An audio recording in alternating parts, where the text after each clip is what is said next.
Good morning, everyone. I declare open this hearing of the Education and Employment Legislation Committee into the Universities Accord Australian Tertiary Education Commission Bill 2025 and a related bill. I begin by acknowledging the traditional custodians of the land on which we meet and pay my respects to their elders past and present, and I extend that respect to Aboriginal and Torres Strait Islander people here today. The committee will be conducting today's hearing by both via video conference and in person. I'm joined today by Senators Delega, Faruqi Mulholland and Senator Pocock, and we're expecting Senator Kovacic as well. These are public proceedings being streamed live via the Parliament's website, and a Hansard transcript is being made. I remind all witnesses that in giving evidence to the committee, they are protected by parliamentary privilege. It is unlawful for anyone to threaten or disadvantage a witness on account of evidence given to a committee, and such action may be treated by the Senate as a contempt. It is also a contempt to give false or misleading evidence. Witnesses also have a right to request to be heard in camera. The Senate has resolved that an officer of a Department of the Commonwealth or of a state shall not be asked to give opinions on matters of policy and shall be given reasonable opportunity to refer questions asked of the officer to superior officers or to a minister. This resolution does not preclude questions asking for explanations of policies or factual questions about when and how policies were adopted. If a witness objects to answering a question, they should state the ground upon which the objection is made, and the committee will determine whether it will insist on an answer, having regard to the ground which is claimed. If the committee determines to insist on an answer, a witness may request that the answer be given in camera. Commonwealth officers appearing today are also reminded of the Senate order specifying the process by which a claim of public interest immunity should be raised, and a copy of the order is available from the Secretariat. I remind senators of their obligations under the Behaviour Code for Australian parliamentarians to treat witnesses with dignity, courtesy, fairness and respect. I remind committee members and witnesses who are appearing via video conference and who are not speaking to mute their microphones. I now welcome representatives from the Group of 8 universities and Innovative Research Universities. I understand that information on parliamentary privilege and the protection of witnesses giving evidence to Senate committees has been provided to you.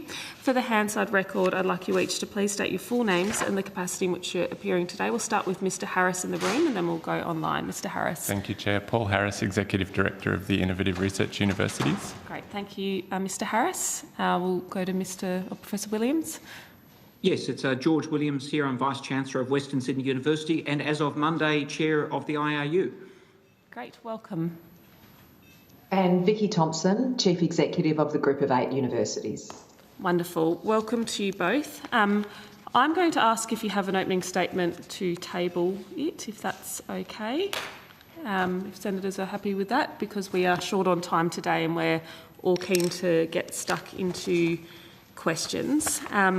I might start the call in the first instance with Senator Pocock. I've got some questions and then I'll come to you, Senator Faruqi. Senator Pocock, I'll give you a nudge when it's time to move on. Thank you very much. Yeah, please give me a hurry up. Thank you for your time and thank you for your submissions. I wanted to start with a fairly broad question, and I appreciate that you're all representing different groups of universities within the sector, but reviewing submissions, there are some common themes. One of them that comes through very strongly is around the independence of the ATEC.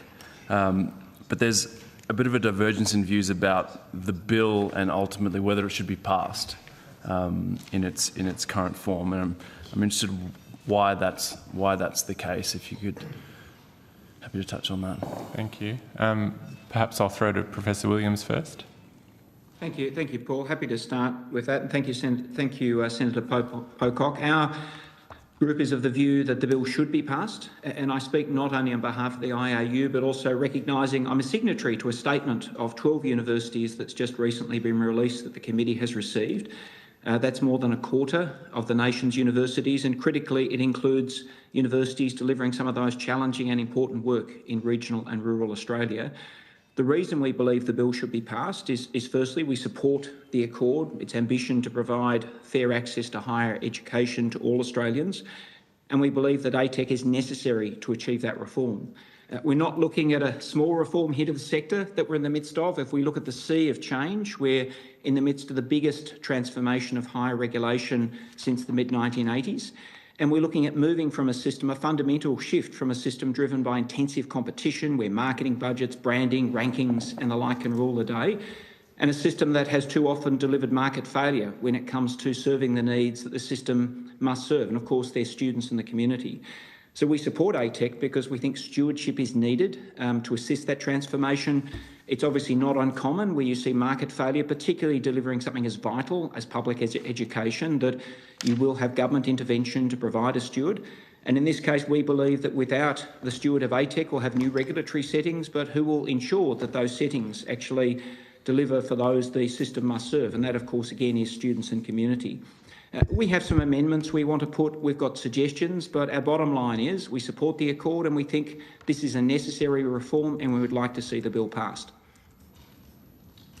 And Senator Pocock, the Group of 8 is in a very similar position. Our view is that we have been without sector stewardship for decades since the abolition of the Tertiary Education Commission, the Commonwealth Tertiary Education Commission back in the Dawkins era, and that absence has come at a significant cost with decades of inconsistent policy and shifting and changing. And so the position of the Group of 8 has always been that we support an Australian Tertiary Education Commission.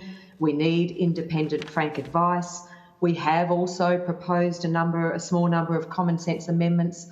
I think as you'll go through the hearings and you'll see the amendments in the Senate, many of those amendments, they're very similar across, at least my understanding of the amendments that I've seen across different groups and the sector. I guess our position is if agreement on those amendments cannot be reached, the government should still be allowed to proceed because we will not be better off without an ATEC. Sounds like we're having a bit of a bob each way, but we do need an ATEC, but it does need amending, but we don't want to throw the baby out with the bathwater. And Ms Thompson, you've said that ATEC needs to work like bodies such as the Productivity Commission or Jobs and Skills Australia. What practical features from those models should be adopted for the ATEC?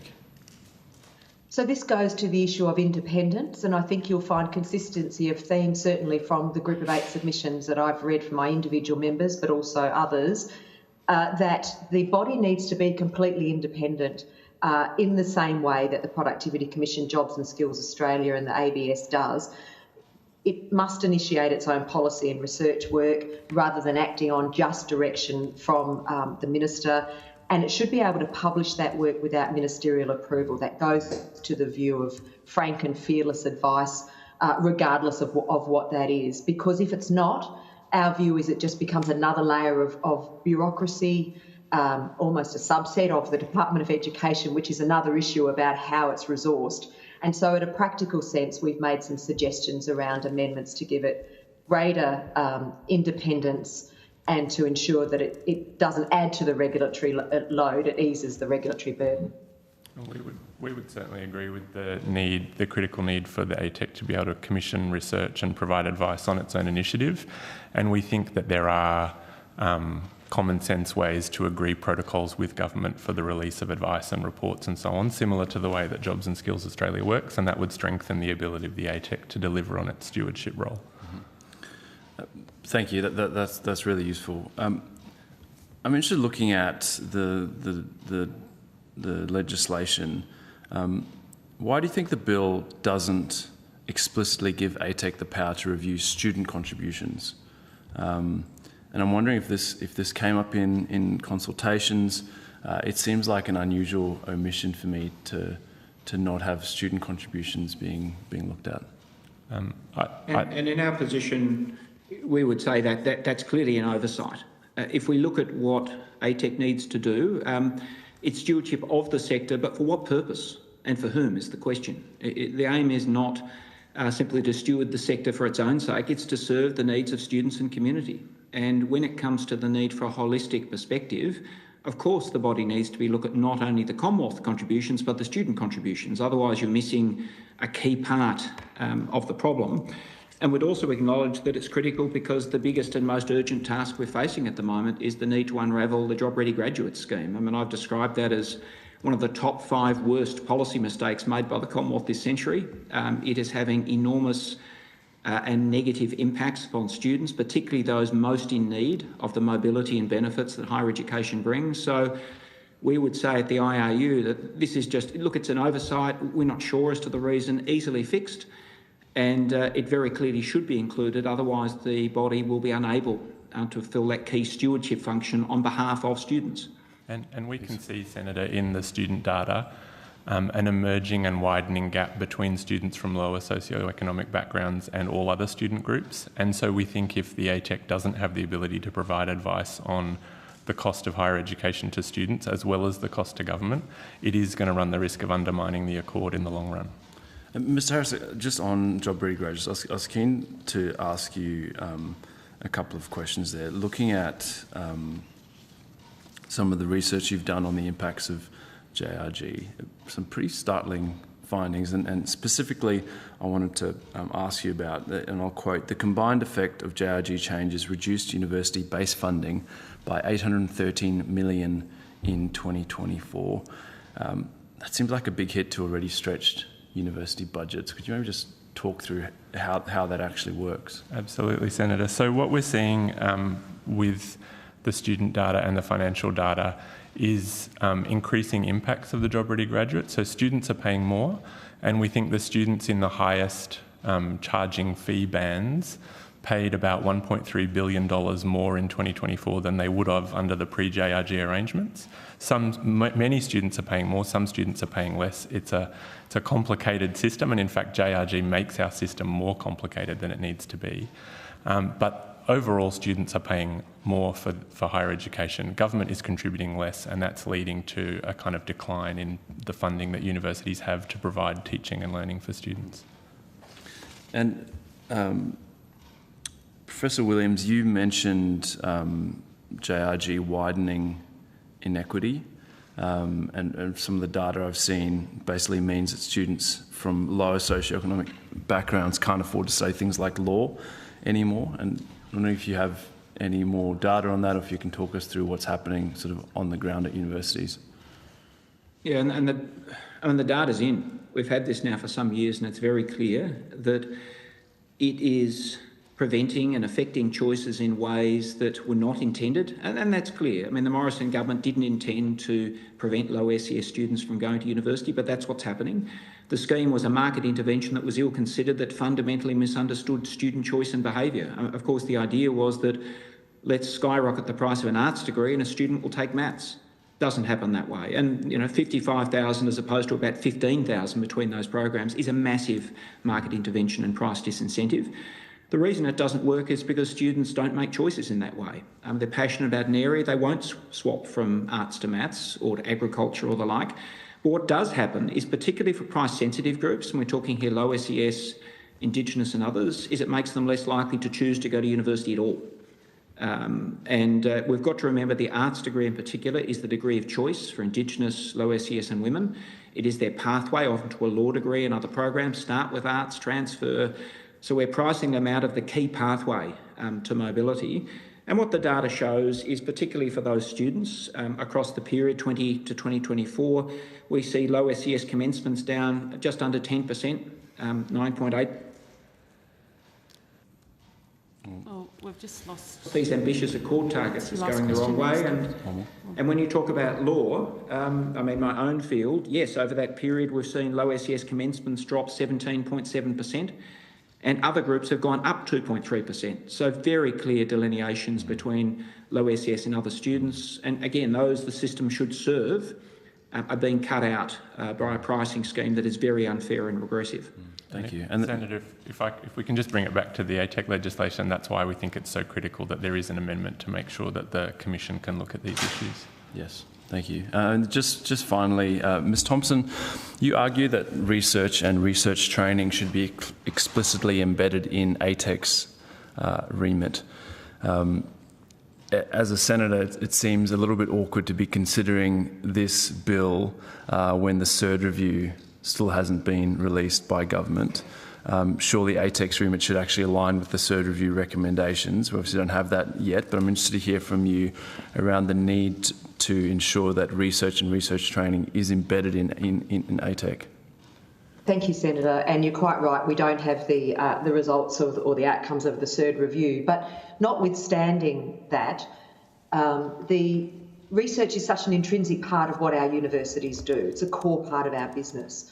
And the fundamental connection, if you like, between our funding model, and we've talked previously, I've said this many times, both to you directly and to Senate committees, where we have a entrenched, systemic, flawed funding model where our cross-subsidisation is we're so reliant on international fee revenue across the sector, and particularly the Group of 8, to fund both our domestic teaching in part and our research, really needs examination. And I'm not sure that the CERD is the place for that. The CERD is a very defined report looking at the strategic examination of R&D and how do we actually consolidate the disparate sort of research programs across the sector and drive commercialisation, whereas the ATEC is a body which is looking at the systemic issues in our universities, the ability to actually recommend policy changes and to actually look at the structural reform issues and funding issues that are hampering our universities.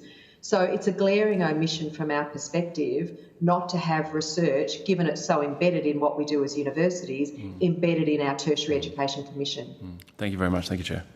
Thank you, Senator Pocock. I've got a couple of questions. I'll put them to the IU, but happy for Group of 8 to jump in. But during the university's accord process, tertiary education stakeholders did indicate overwhelming support for the establishment of an ATEC. Can you take us through the role you see the ATEC playing both over the next few years, but also in the longer term, and either Mr Harris or Mr Williams? Thank you. I'm happy to let Professor Williams start. Oh, Mr Williams. Thanks. Thanks, Paul. So, as I've indicated, we're starting not from a system in rude health, but a system that needs some reform. We can see that very clearly from community attitudes. It's born out of a system that was designed originally in the 1980s with a particular orientation, a market orientation. That was a time, of course, the Hawke government brought in a privatisation of Qantas, Telstra and the like, and the universities were part of that formation. We moved to a market system. And over that time, what we've seen is Commonwealth funding drop enormously for universities. It's in fact halved as a percentage of our funding, but we've increased our students by a third. So there's been positives there in terms of participation, but it's driven us into a system that is very much market orientated. And what we would say is we need that system to recognise the failures that come from that. In particular, that there are areas where domestic students are not always getting the outcomes they should have. Low SES students are being priced out of the system. And so the key role for us for ATEC is to act as that steward to ensure that the system delivers for students and community. And again, this is far from unusual. You can look at the ACCC, you can look at a range of government bodies for exactly the type of purpose where you have market failure and misalignment with community outcomes. You intervene and you need a body to assist to restore and have the settings in line with that. So we see ATEC essentially as that steward to ensure that those outcomes are delivered. And we also recognise that without that, we've got these ambitious 2050 targets for the Accord, including 80% attainment. We're going in the wrong direction in a number of the metrics at the moment. This is needed to put things back on track. Thank you, Mr Williams. I mean, we've spoken a bit about the role of an ATEC in reforms to the funding system, such as the managed growth reforms or the issues around domestic and international students, as you've noted as well. In your view, do you think an ATEC or the department is better placed to work with universities to implement the new managed growth system? And I think the answer is both have a role. And of course, you can't pretend we should cut out the department. We have a system of responsible government. The minister, the department are ultimately and rightly responsible to Parliament, but it's not uncommon that a department would see the need for a body to provide key advice to fulfil key functions. You look at the Australian Research Council, for example, already in this area. Again, there's a number of bodies that fulfil this role, and the Accord is very clear in identifying the need for a like body in this area, both to look after some of the key settings around allocations, but we'd also support the idea that it should have that own motion capacity as well, to do research, to write reports, so that that advice can be provided along with government protocols for release. So there's a clear and defined role here that, as I say, is not highly surprising unless you want to retain essentially the system we have with more of a market orientation. And Chair, if I could just add to that. Yes, Mr Harrison, sorry, and I'll Vicky. come to you. I think to build on what Professor Williams is saying, the department clearly has an important role, but what we're actually going to need to deliver on the Accord targets out to 2050 is new kinds of collaboration across portfolios, across departments and across jurisdictions. So we would say that two of the really positive features of the proposed model are the focus on increased collaboration across the tertiary system, so between TAFEs and universities and other parts of the system. That requires work across different departments and different levels of government. And similarly, we think it's a real positive that the ATEC has a legislated role to look at streamlining the over-regulation of the system. And again, that will require collaboration across departments and across levels of government working with the states more effectively. So we think there is a need there for a new form of stewardship. Yeah, and as Mr Williams has said, if you look at the sort of broader national regulatory architecture, a model like this is not unusual or uncommon. Yeah. I note the Interim Ache started on the 1st of July last year. I'm interested, Mr Williams, in your experience engaging with the Interim Ache and its commissioners. Could you talk us through some of the work you've been doing with them and how you found this way of working? Yeah, it's been positive. I've really valued the fact that they have been accessible. They've turned up at many events to talk about the role of ATEC. I think it's started to build the relationships. I would say, though, it's been problematic because the bill hasn't been passed. That's the problem. And I feel for the interim commissioners, it's fulfilling a role without a legislative base. So we can see that, they've started, they're doing the best they can, but to be frank, they need the legislative architecture to come into place to support the work. So I am positive from what we've seen, but more hopeful from where we can get to when we have that in place. Thank you, Mr Williams. And look, I note, you've talked about a range of possible amendments in your submission, but notwithstanding these amendments, you do support the need for an ATEC in the passage of this bill. Is that correct? Look, it's crystal clear, and that's not just the IAU, it's that statement of 12 universities, including key regional universities delivering critical work, that we support the passage of the bill. We do believe there are sensible amendments that can be made, but again, we won't let the perfect get in the way of the good. And the two we would really focus on as saying we would like to be considered. Again, they're not deal breakers for us, but we do believe that the own motion power is important. Again, very consistent with Jobs and Skills Australia and other bodies. And the other one is just to ensure the body has a more direct line of sight over student contributions. It can perhaps get there through other means, but better to be explicit about those things. Look, the other ones I'd mention that are worth considering. The NTU has an excellent suggestion about more overt reference also to intellectual freedom and the broader purpose of universities. That's sensible. And when it comes to the threshold standards, maintaining the advisory body to do the work there. And these are all, we would say, sensible, pragmatic improvements, but they are improvements and they ought not to get in the way of ensuring the passage of the legislation. Thank you, Mr Williams. I'm going to hand the call to Senator Faruqi now.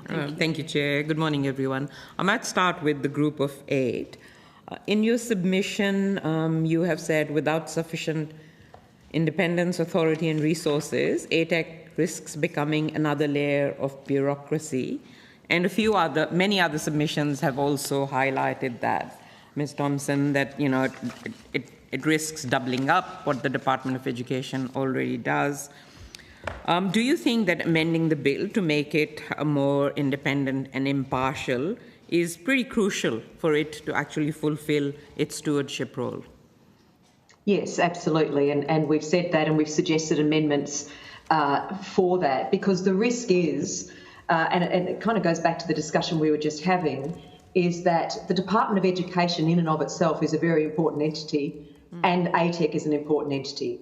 You can't pull from one into the other. And the risk is if we pull resources out of the Department of Education, whether it be staff or funding, into ATEC, we're just diminishing the value of both.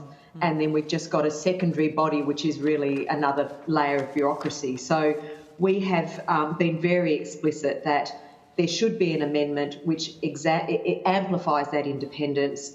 It requires ATEC and the Department of Education to enter into an enforceable agreement so that there is a guarantee of minimum standards of access to staff, to data, which will underpin the evidence base that we need, resources and services. We see that as very fundamental. Okay, thank you. And I just want to come back to job-ready graduates for a minute as well, because as you said, Professor Williams, I agree with you, it is one of the worst policy I have seen in my time in this country in higher education.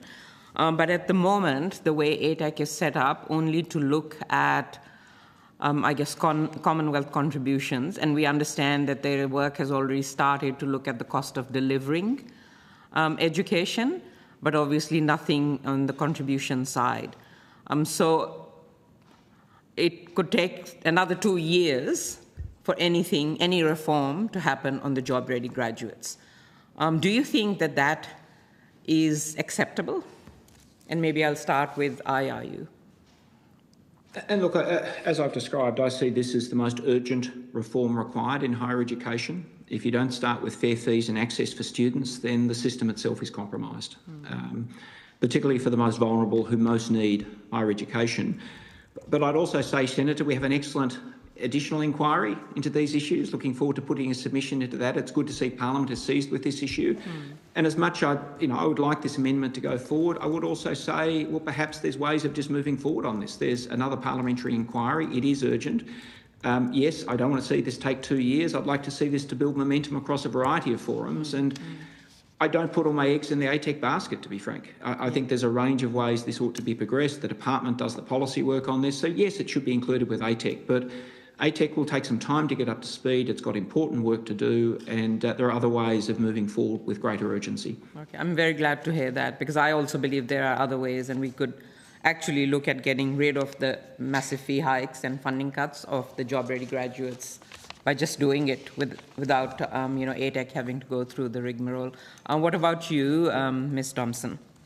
Yes, we're on the same page on this one, Senator. Job-ready graduates has been an unmitigated disaster. The Group of 8 has been on record. We never supported it when it was introduced, and we continue not to support it. We've spent quite justifiably talking about the impact on students. Some of our students are paying up to 90% of the contribution of their degrees, and on the other side of the fence, universities' funding was cut in STEM, the delivery of STEM degrees. So it just doesn't make any policy sense. But the sense of urgency is real because students right now are paying. And if we take another 2 years, that's students who are right now paying. And so if there are other means by which we can bell the cat, then we need to be looking at that. But that's not to say that, and we have recommended, and I know others have, that we do need to extend ATEC's remit beyond Commonwealth contributions, because we want to protect it for the future, remembering this is a long-term body. So we need to deal with the policy issue now, but we need to also embed protections for the future. Yeah. Professor Williams, you mentioned earlier the recommendation in the National Tertiary Education Union submission about actually improving the National Tertiary Education objective, which I also am very keen to do because it does seem very narrow at the moment. And Professor Andrew Norton has said in his submission that the government takes a narrow, instrumental and technocratic view of the purposes of the higher education system. So would you agree that the NTEO and the objects of the Act could actually be expanded to recognise the public mission in the educational, social and civic functions of higher education, to be more explicit about our higher education sector? I think that would be a sensible improvement. Yes, I've read both the NTU's and Andrew Norton's submission. I thought they both made good points about that, and I think it would be an improvement to capture in this legislation the critical public purpose of universities and the distinct cultures that underpin that, particularly intellectual freedom. Wouldn't take many words to do so, but I would say whenever we're regulating the sector, we need to capture the essence of that sector and what we're striving to achieve by way of public good. And it's not there as explicitly as it could be. It's clearly implicit there, but I think they are sensible suggestions. Yeah. And Ms. Thompson, would you agree with that as well? And just also in terms of research, do you think there should be a specific amendment to make sure that ATEC does have a focus on research? Yes, taking the first one first.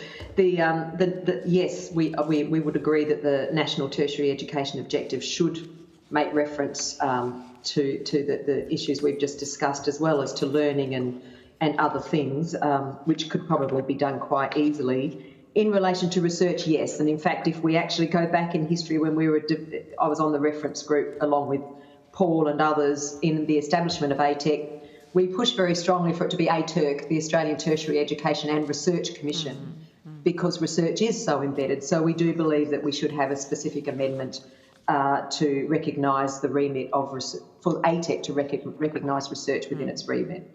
Yep, and some submissions have actually recommended that there be an additional commissioner with an explicit focus on research.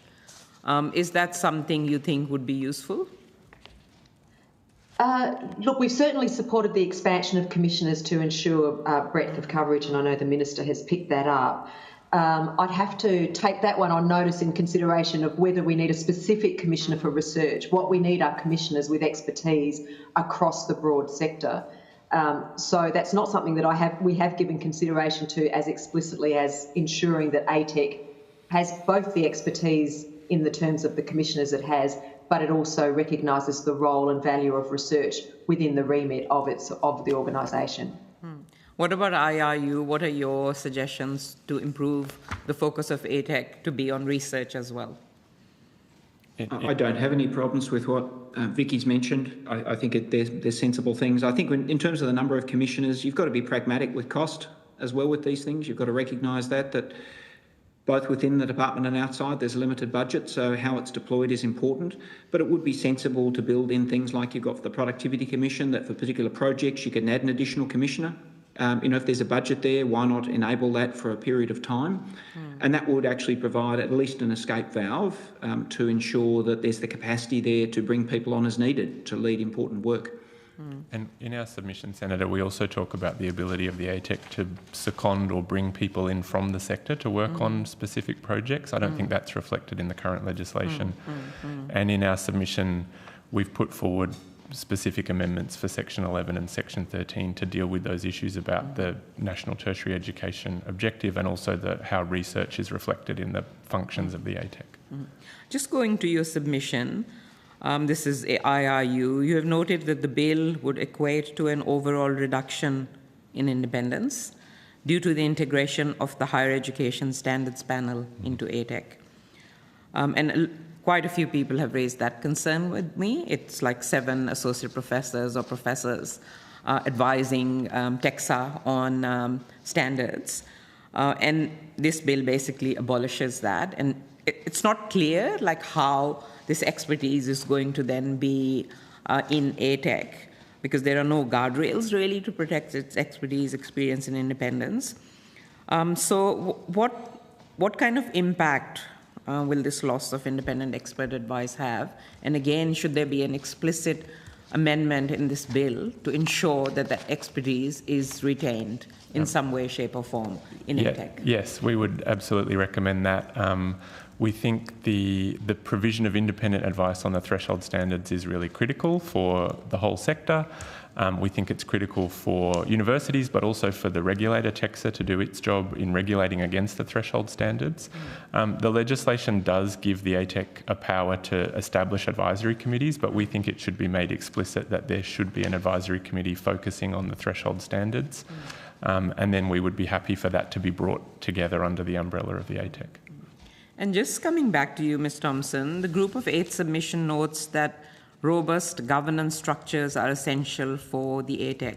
Would you mind expanding on that a bit? Well, I mean, it's fairly self-explanatory that we have to have public confidence. There is, a challenge at the moment for our sector in terms of confidence and public confidence more broadly. And so to build that public trust and sector confidence, it must have robust reporting and performance measures, which goes to the independence issue that we talked about right at the beginning. That decision-making should be data-driven, there should be strong, structured consultation with stakeholders and the publication of the advice provided to government, so that transparency. Because if it's going to be, which it is, a steward of funding frameworks and reform, we believe that transparency, openness and independence are absolutely critical to those structures. I know that the bill has explicitly a First Nations Commissioner, and I think that's a really good thing. But do you think the bill also needs to ensure, and I think this happened when JSA was set up, ensure that higher education appropriately reflects other diversity as well, such as culturally and racially marginalised people, LGBTQIA+ people, people with disabilities. So I'll just make a quick comment and then pass over to Professor Williams. But we think one of the really positive things about the ATEC legislation is the emphasis on accessibility and equity in our higher education system, and specifically looking at those groups that are underrepresented in our universities and higher education system. And so we would like to see that as a clear focus of the work of the ATEC. And Professor Williams, if you want to add anything to that. Look, I absolutely agree where you're coming from, Senator, and they are exactly the groups that the system needs to serve, who benefit most from higher education. But I just say, of course, we're not creating a Human Rights Commission here, where you would look for more overt commissioners and the like. And I think the key is that ATEC has a very clear mandate to serve those groups. I think it's justified to have a focus on First Nations in the way that's occurring, but personally I think that is sufficient, including because it's just, you would get into this endless decision as to who's in and who's out. What matters more is the ambit and focus of the body and the stewardship that it will provide for all of those people. Yeah, but those people need to be included in the body to be able to provide that stewardship and making it explicit. I think that's all the questions I have. Senator Freaky, that's great. I'm keen to move to the next witness if senators are happy to do so then. Try and catch up some time. But thank you very much to you all for participating in our hearing and also for the submissions you make. We really appreciate your firm engagement. I don't think you took quans, but if you did, Friday the 20th of February is when we're asking for them back. But thank you so much. And I'd now like to call Mr Shea from Universities Australia to the table. Sheehy. Sorry, Mr. Sheehy. It's been 2 very long days and nights of Senate estimates. I won't put you through that.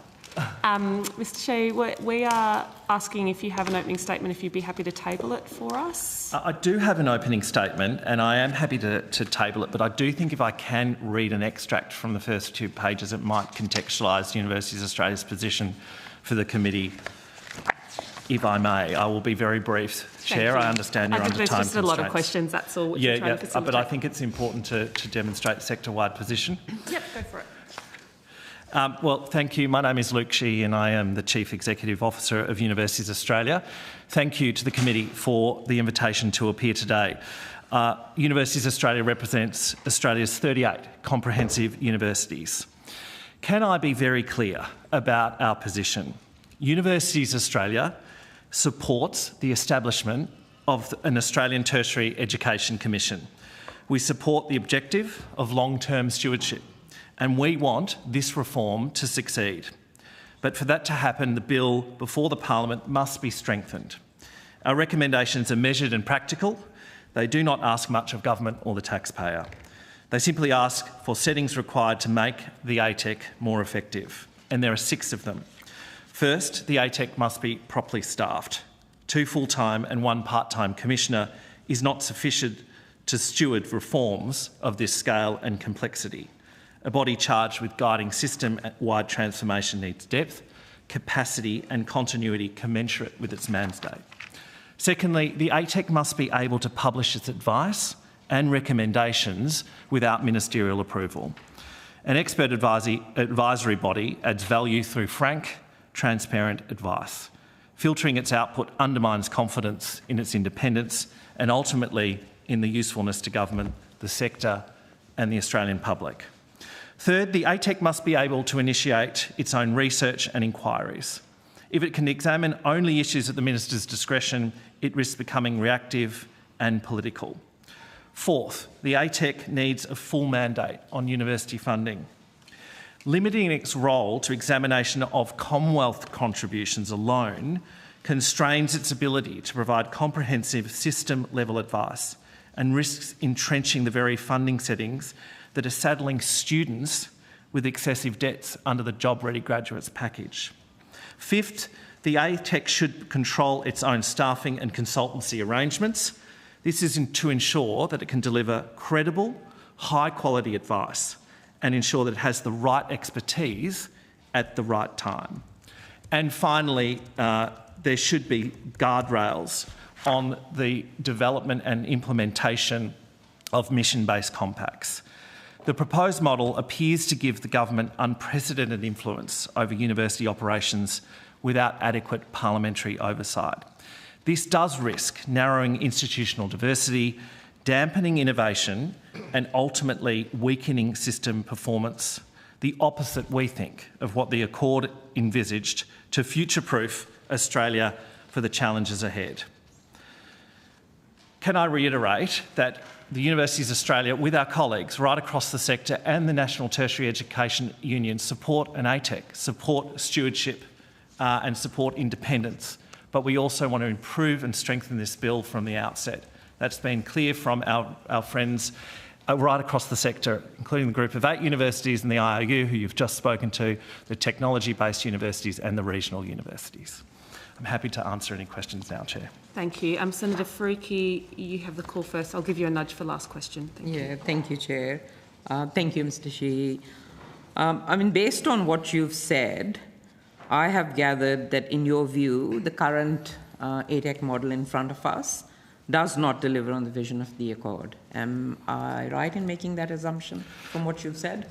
Senator Faruqi, we believe that the ATEC model is a good one in terms of what's outlined in the Universities Accord. We think the bill just needs to be strengthened to better align with the recommendations from Mary O'Kane and her panel.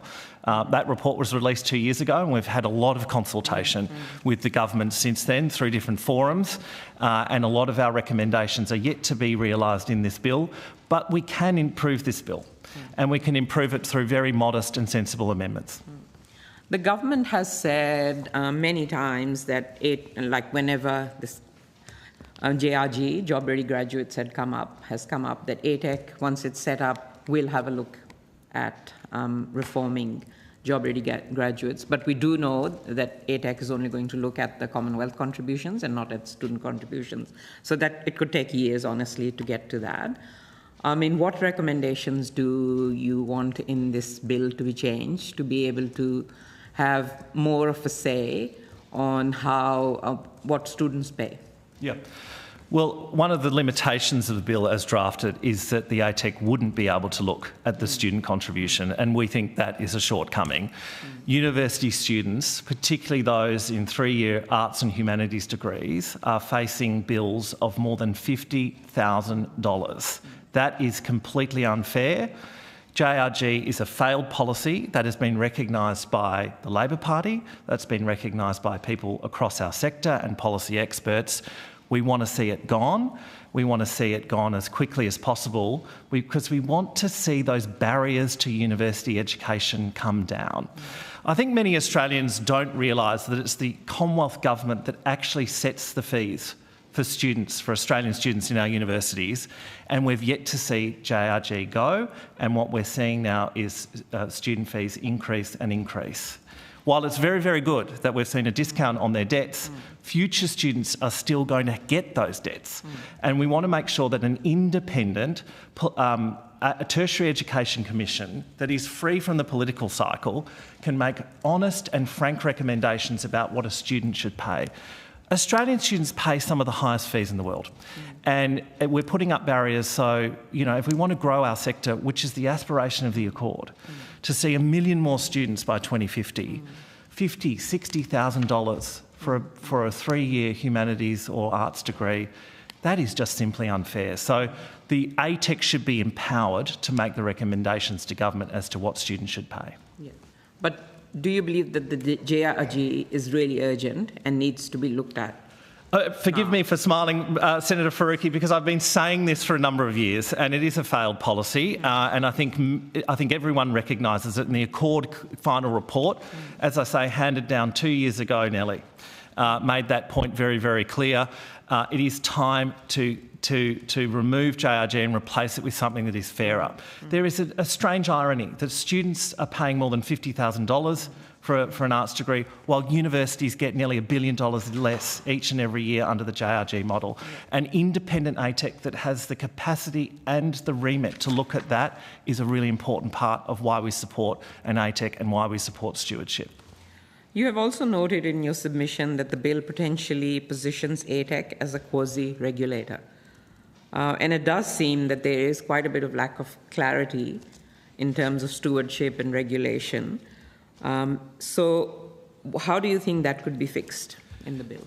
I think the most important aspect that does need looking at where the ATEC risks being more a regulator than a steward for our sector is the development of the mission-based compacts. It looks on the surface that where a university might not reach an agreement with a future ATEC, that the default position is punitive, and that reads more like a regulatory intervention than it does as stewardship. We want ATEC to get to know our sector, to nurture our sector, to ensure our sector through mission-based compacts are delivering for our students, are delivering for our country and the communities that they serve, not penalised because there might be an inability to get an agreement at a certain period of time. University autonomy, the role of universities, the missions that are baked into their state legislations and their enabling acts are really important. And we want the ATEC and universities to collaborate on their mission-based compacts, not see it as a regulatory intervention. So there can be some very modest but important improvements made to that part of the bill. You also said that you would prefer some guardrails around mission-based compacts. Is that having parliamentary oversight? Is that what you're referring to there? I think it's important that in the development of those that it is not punitive in nature. So the ATEC, it is just arrived to a negotiation with the ATEC, and it's what you see is what you get. It should be a genuine conversation about alignment of mission and ensuring that our universities are well supported through funding settings and the number of students that they're allocated, their research mission, their needs for infrastructure, all of those things. The way that the bill reads currently, it looks somewhat punitive. We have to respect institutional autonomy and ensure that the ATEC's not coming in a regulatory oversight, but it is a collaborative in the spirit of stewardship. You mentioned that about resources and staffing of ATEC. I mean, I'm very concerned about how the resources are going to be shared between the department and ATEC as well, and whether there will actually be more staff provided to ATEC. But you mentioned commissioners, and there need to be more commissioners. Do you have a view on how many and what their expertise should be? Thanks, Senator. Look, that's a really important, I think, threshold issue for all universities, and I think nearly every university group and individual universities has referenced that 3 commissioners is inadequate. If you think about the remit of an ATEC over time, tertiary harmonisation, ensuring equity in the growth of our system, First Nations and Indigenous knowledge is at the heart of our system, growing our system, infrastructure needs, working between both systems, making the job-ready graduate system fairer or replacing it for that matter. It risks only having those 3 commissioners, it would risk the expertise, and we would like to see more. How many, that really is a matter for the future Chief Commissioner, but we would like to see the ability for a few more to be in the system, be it 4 to 7 has been argued by others in the sector. We haven't put a specific number to that, but we just remind the Senate of the broad remit that the ATEC will have and the growing remit it will have over time. I reflect a little bit on the alternative models or better models for that matter, and we've referenced this in our submission. The Productivity Commission has the capacity to take on temporary commissioners for work within its remit. That is another model that we think that the Parliament should look at in terms of the legislation before it. I just want to come to research, because for me that's a really big concern that ATEC does not have any specific or explicit focus on research. Do you think it should, and how and where do you think that focus should be in the objectives and in other places as well? I did have some nice words about this in my opening statement, so I encourage you to read it after this hearing, but nonetheless, research is part of our core mission. Research and development and, of course, world-class teaching and learning. They are the 2 core missions of a university, the 2 areas in which we, excel in the Australian system, and we want to see continue to excel, and we eagerly await the release of the strategic examination of research and development. We hope it would be this week, but certainly we haven't seen it yet. But nonetheless, Senator, research as a core part of what makes up the character of a university. We think it's important that the ATEC has a role in stewardship. But again, to my point on mission-based compacts, it's not a punitive or regulatory intervention, but a capacity to steward, research and support universities with their mission. Universities do an enormous amount of research to contribute to the overall R&D effort in this country. And we cross-subsidise that through international student revenues and other revenues. It's really important that the ATEC, in stewarding this sector into the future, has the capacity to look at research. Just coming to the objectives of the bill and, the national tertiary education objective in particular, much concern has been raised with me, and I can see that as well, that it has very narrow scope. It doesn't explicitly talk about what the mission of the universities is. I mean, in my view, the way the government is moving, universities are just becoming job factories in a way. And Professor Andrew Norton, NTU, others have said that it should be expanded. And we heard earlier from Professor Williams that it should include academic freedom as part of that objective. Would you agree that that is really important to clearly state what the public mission of our universities is? Senator, the tertiary policy objective was a recommendation in the Universities Accord, and the university sector and representatives, including myself, worked through the Ministerial Reference Group on a variety of issues. There are 47 recommendations in the Universities Accord final report, and they're 407 pages. So the tertiary objective was one of our considerations. At Universities Australia board and plenary level, we haven't focused a lot on it. You can imagine that our priorities are around replacing JRG and ensuring financial viability for our university sector, particularly our wonderful universities in regional Australia and the outer suburban growth corridors of our community, so we can serve our mission and serve the objective of more people coming to university, which is good for Australia. I think it's really important that there's a broad consensus on what is finally put into the tertiary objective. I note that academic freedom and freedom of expression on university campuses is enshrined into the University Higher Education Standards framework, and also a reference to university autonomy and other things, including academic freedom, are referenced in other pieces of legislation. But I think it is important that those principles are outlined in a tertiary policy objective. So I do think that there might be an opportunity to get more consensus on that objective. It's not a threshold issue for Universities Australia insofar as this bill, but it is something that we would consider and would like to work with the government on into the future. Thank you. Thank you, Mr. Chu. Thanks, Chair. Thank you, Senator Faruqi, and thank you for your evidence so far. You've already canvassed in some of your answers to Senator Faruqi's questions the role you see the ATEC playing in the future, but I just wanted to give you an opportunity to expand on that and where you see its impact being, and also to understand, when it comes to things like managing the managed growth reforms for domestic and international students, what you see its role being and how that may interact with the department as well. Yeah. One of the reasons I think universities across the Australian context and different missions, different contexts, and policy experts from the tertiary education sector and the NTEU are supportive of the idea of an ATEC and stewardship is because it takes the political cycle out of funding and policy and regulatory settings in higher education, vocational education. Job-ready graduates is a prime example. The Labor Party opposed job-ready graduates in 2020 and said that they would look at it through the Universities Accord. The Universities Accord said it was a failed policy. That was 2 years ago, and we're still dealing with job-ready graduates. Why? Because the political cycle intervenes. So it'd be very important that we have policy settings that remove the interventions, the temporary nature of putting in place policies and regulations for our sector. Regulation is a significant impost on the university sector.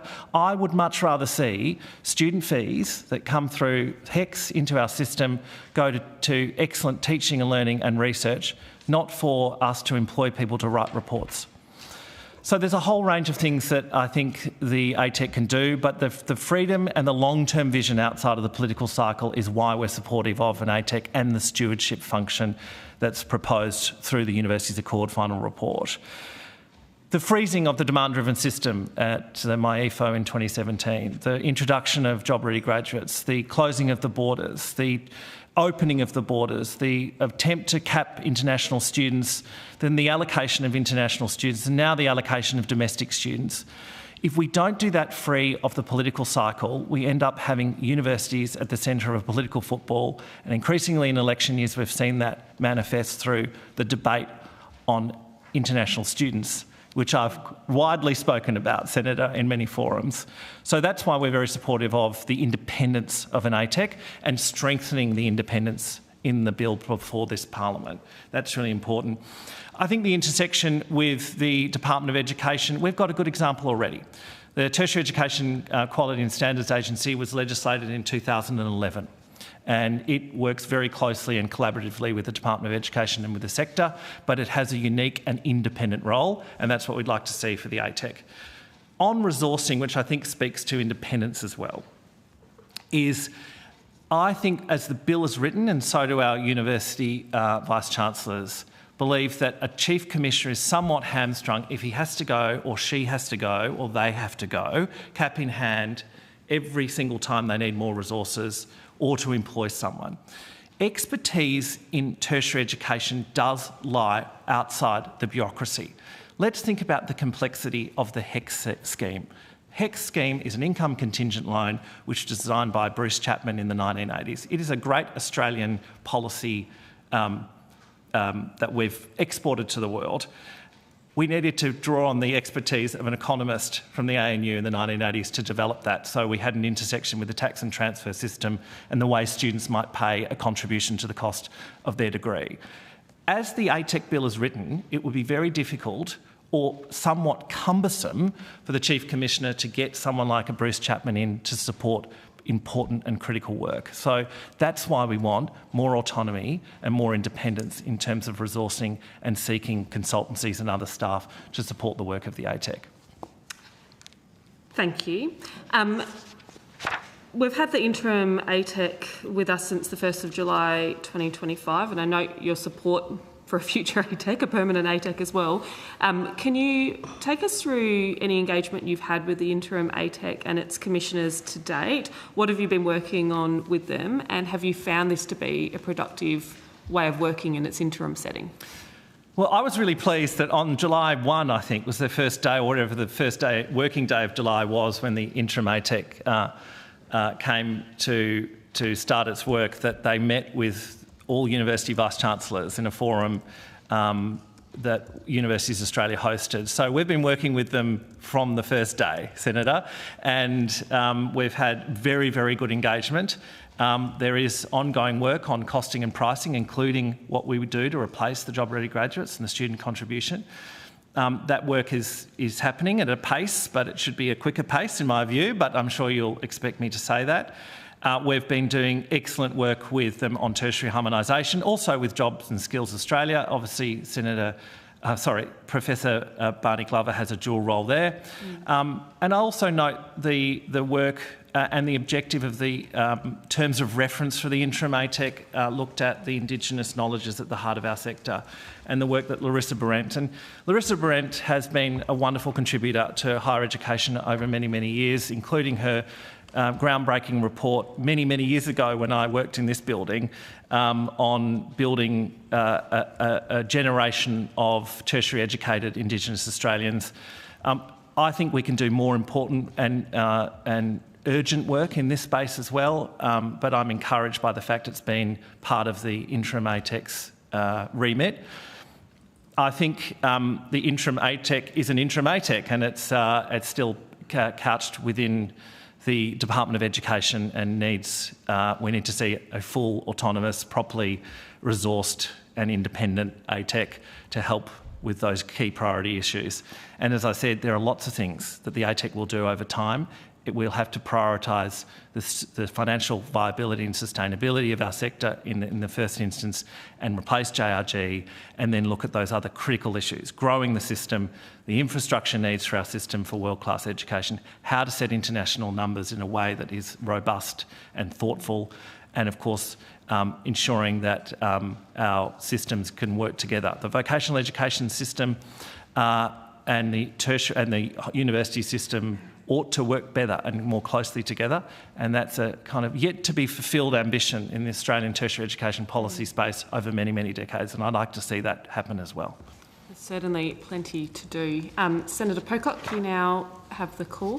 Thank you, Chair. Thanks for your time. Much of it has been covered, and thank you for your submission and opening statement. Just thought maybe touch on something that's just come up repeatedly, which goes to the independence, and that is to remove ministerial veto on publications and allow ATEC to initiate and publish research independently. Just wondering if you could highlight why you think that is, and I mean, so many of your colleagues think that is such an important part of the ATEC. Well, I think it speaks to the broader point, Senator, that political interventions and the political cycle mean we get a lot of temporary or inadequate interventions in this system. If a state of the sector report, the state of the finances, the state of what students are paying, the financial position of students, whatever it might be, which is an important thing we should do as an important piece of data and analysis that we ought to have. If it is determined by a minister and then the release of that report is determined by a minister, it just simply becomes another report of government within a political parameter of the government. We want to see a frank and fearless and public analysis of the state of our sector and other things for that matter. What is the financial pressure that students are under? How is JRG putting up barriers to access to education? What is the state of research in this country? So if we allow the ATEC to generate its own reports and make them public, free of that political intervention, we're going to get free, we're going to get better, and we're going to get more frank advice. And I think that's really important. The other point, and it's a little wonky one, Senator, is data.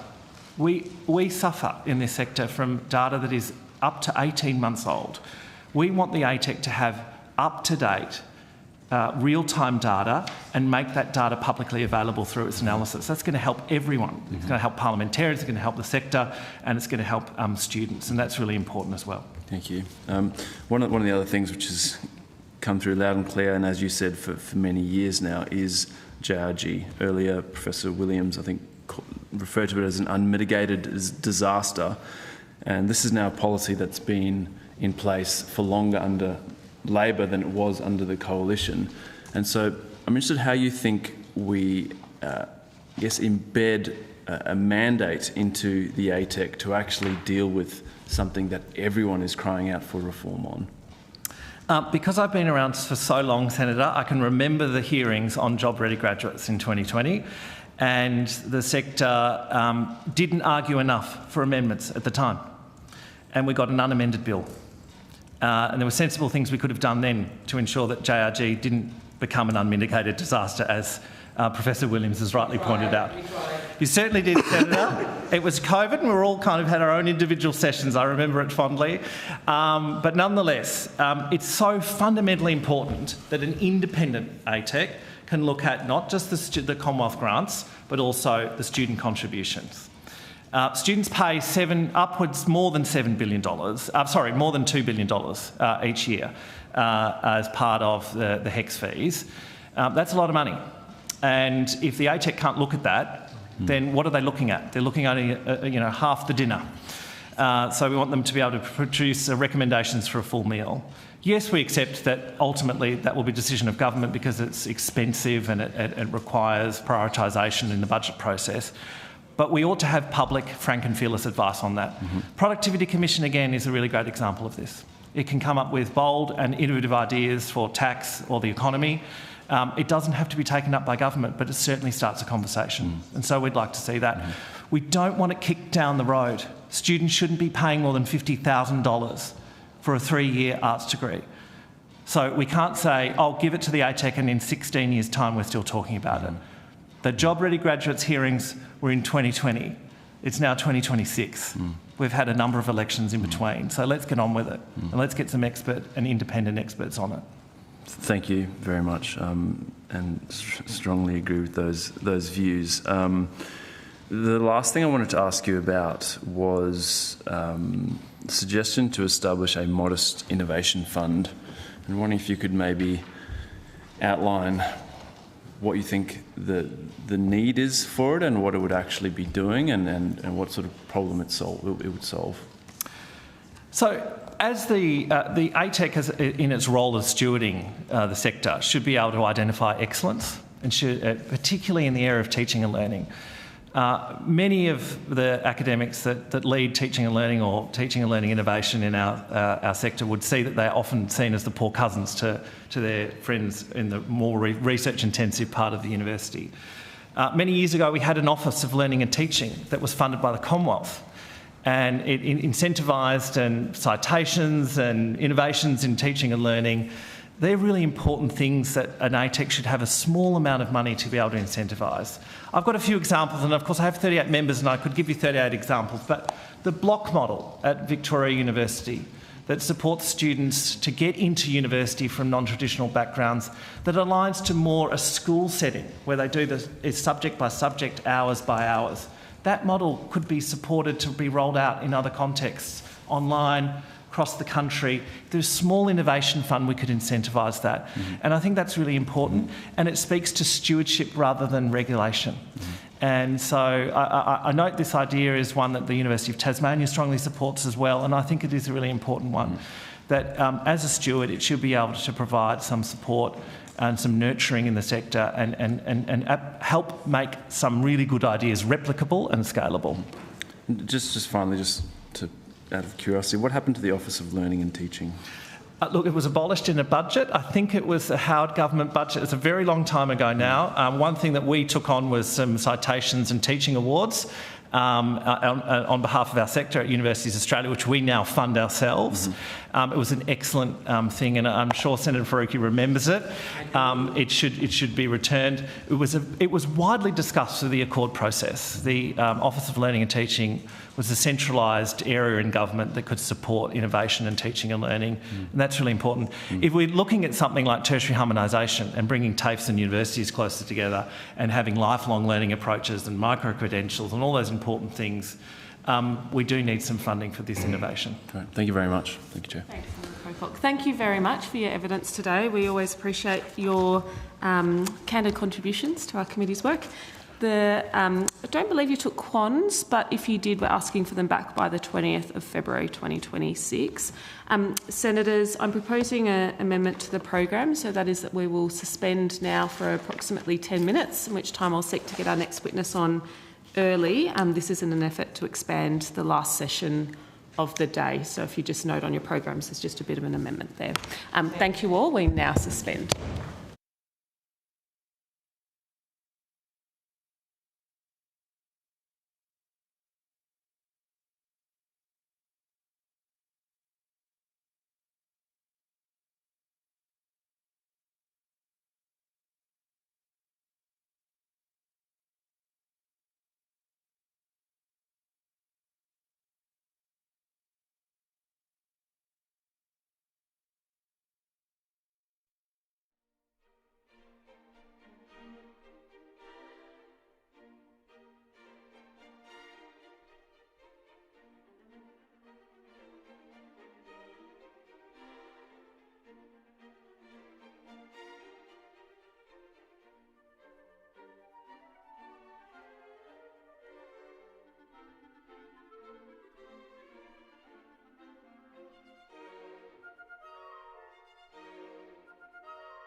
Hi there. I think we've got our friends from the NTU on the line. If you could pop your video on.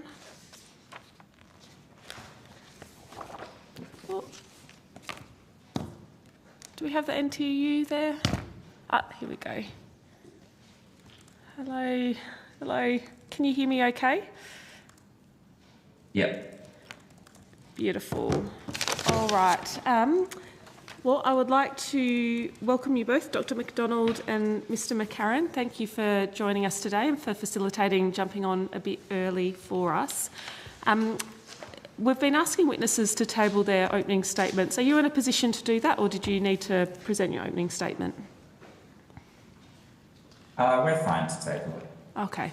Thank you. In that case, we'll jump straight into questions. I've got some questions, but Senator Faruqi, I'm happy for you to go first, if you like. Thank you, Chair. Good morning, comrades. Good to see you. I might start with some questions about what you said in your submission first. So in your submission, you note the NTU's support for the Accord recommendation that there be an ATEC established, and that it is an independent statutory authority to enable it to provide robust advice and support evidence-based decision-making and planning. You go on to state in your submission that you disagree with the government's assertion that formal independence is a foundational element of the ATEC's design. Could you elaborate on us a bit more on that? Why do you disagree? We have heard from others why they disagree, but it'd be good to hear your point of view as well.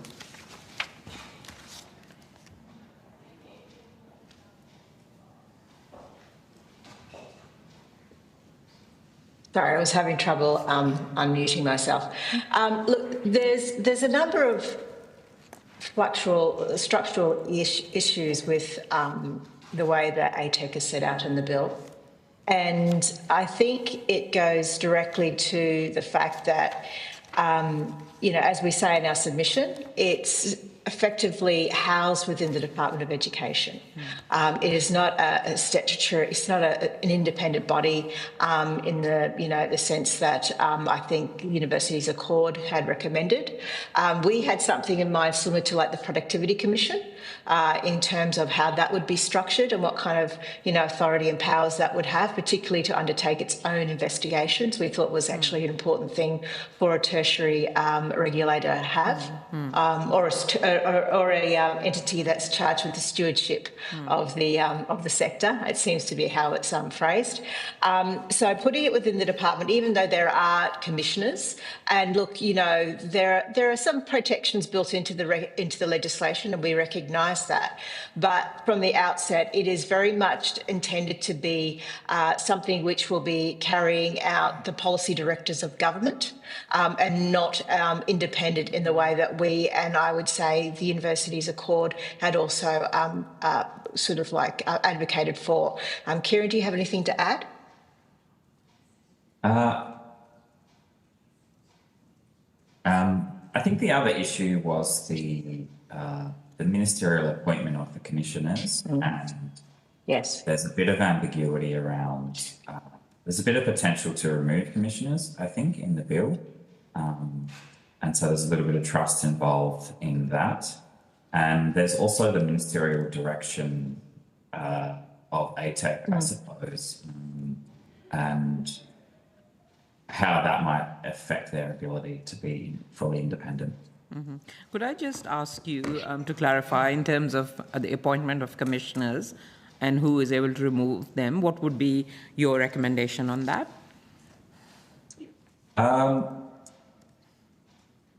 Mirroring the Productivity Commission model would ensure a stronger level of independence. My understanding is it's very hard for, if there's a change of government, for the new government to remove the Productivity Commissioners. I think that would be very difficult. I think in this bill, it seems like there is some potential ways in which a change of government could lead to a change of commissioners, which we wouldn't. Yep. Okay.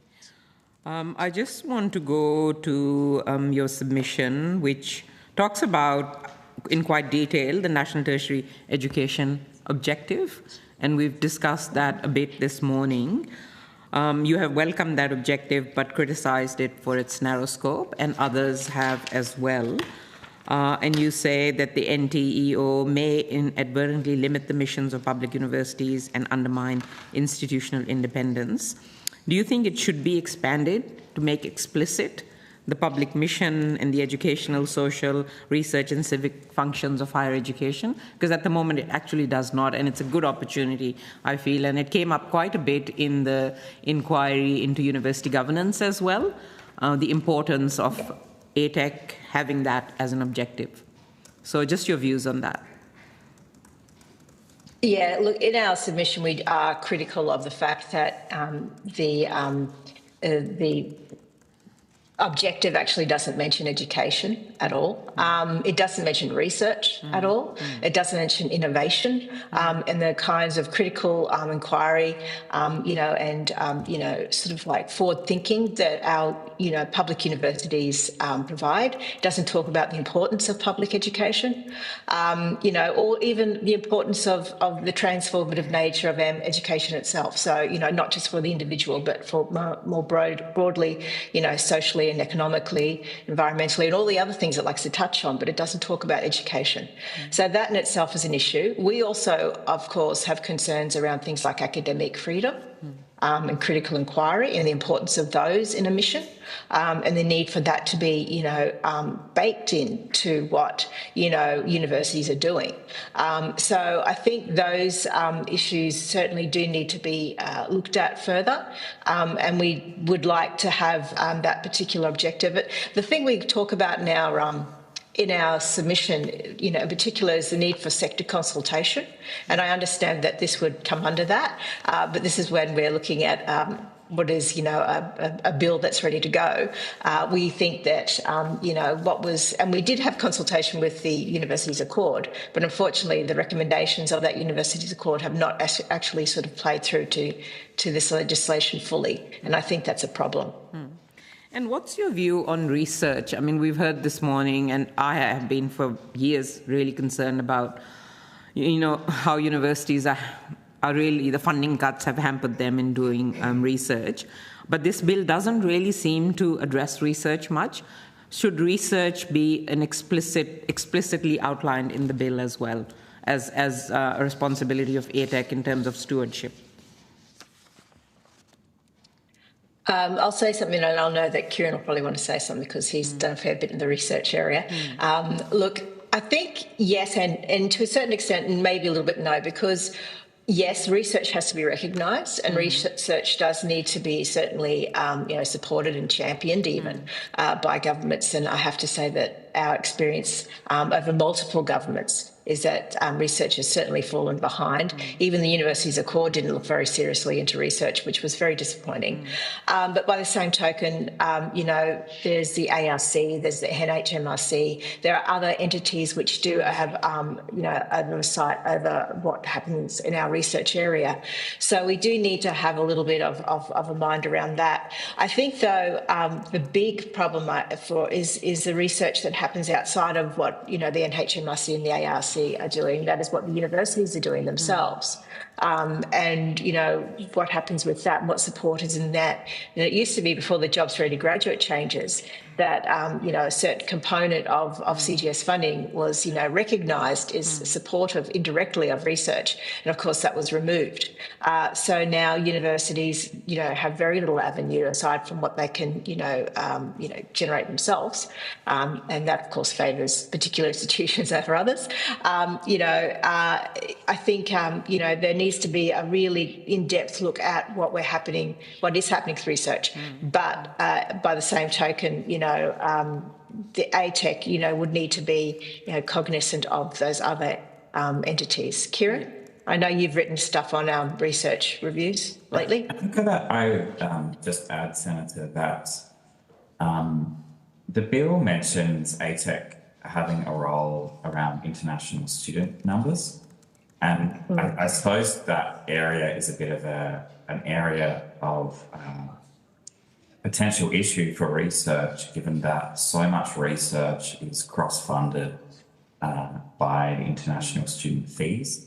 It's not a great system. It's not a system that anyone really asked for. It's what we've ended up with, you know, government funding cuts over time. The universities have just kind of done what they had to do, and they've gone down this path now. And we're kind of stuck in this spot where, you know, you wouldn't want ATEC to come in and start arbitrarily capping international student numbers and inadvertently impacting research and teaching for domestic students as well. So I think anybody that has been asked to look at international student numbers can't ignore how that is linked to research. So I don't see how you can look at one and not the other, given the state that we've ended up in. Thank you. This morning we heard from Universities Australia about the Learning and Teaching Office. Some of you may remember, I do remember it because I started my academic career in the last couple of years of that office existing. Is that something you think is important for ATEC to consider? Yeah, it's an interesting idea, and I think that needs to probably be explored a bit further. There was a lot of criticism around the abolishment of the office, or the defunding of the office, as it eventually went. From memory, there was a lot of criticism too around the scholarships and the awards that the office used to give out. The sector actually really liked those, but they were good for you know, our academic staff who delivered teaching and learning in particular, because, you know, that was there's always a bit of an internal discussion over, you know, what, you know, recognition those roles are given. So I think there's something to be said for that. If with anything, it'd probably need to be in the context of where we are now. I don't know if it's necessarily helpful to go backwards, but certainly concepts like that going forwards certainly could have new life. Yes. Yep. I just want to go to the job-ready graduates. You mentioned it earlier in terms of obviously funding cuts. It's having a huge impact, as you know, on students because of the massive fee hikes and more than $50,000 arts degrees now. We heard this morning that it was probably the worst policy in the last few decades and an unmitigated disaster. I do know that you probably agree with all of that. The government has kept telling us that ATEC is the body that will, you know, look into JRG, but we do know that ATEC is set up only to look at Commonwealth contributions and not student contributions. Would you agree that ATEC should actually be able to consider and look at student contributions? Yes. So, I mean, on legislatively, for reasons I don't understand, well, I can guess at though, the legislation constrains ATEC to the government, you know, for want of a better word, the Commonwealth grant-supported side of things, even though that's potentially going to not be the case under a new funding agreement, new funding system. We, though, do agree that student contributions should be part of that. I understand that the legislation allows the minister to refer to ATEC particular things that he wants or she wants them to look into. So I understand that the Jobs Ready graduate would potentially be, or is one of those issues that have been referred on, or at least will formally be done so. But our view is that, you know, first of all, the Commission should be independent from government. You know, and that secondly, it should have the ability to look into all forms of funding for higher education. And that's why we agree that, well, that's why we're sort of, why we're pushing the view that it should be able to undertake its own research in the way that the Productivity Commission can. Yeah. I mean, I think ATEC looking into JRG and taking another few years is kicking the can down the road. Do you think JRG fee hikes and funding cuts need to be reversed urgently? Our view on jobs ready graduate has been from the very moment that we first saw the legislation in 2020. That is, we have opposed that legislation, we've opposed that policy the entire way through. The NTU was one of the most vocal oppositions to it. We tried very hard to have it overturned, and unfortunately weren't successful. Unfortunately now it's not just the impact on students. There was an impact on the universities. As we rightly pointed out at the time, it was stripping money from the sector. And in order to fully address the jobs ready graduate problem, not only do you have to look at the HECS level, payment thresholds, but you also need to look at what's happening with the funding for universities themselves. Both NTU and others as well have raised concerns about the replacement, or rather the abolishment, of the Higher Education Standards Panel in this kind of iteration of ATEC, without any guarantees for maintaining that expertise that existed in that panel. What is your view about that? Are you concerned that that expertise will be lost, and should there be guardrails around maintaining that expertise in ATEC? Or should it just remain as it is with TEXA?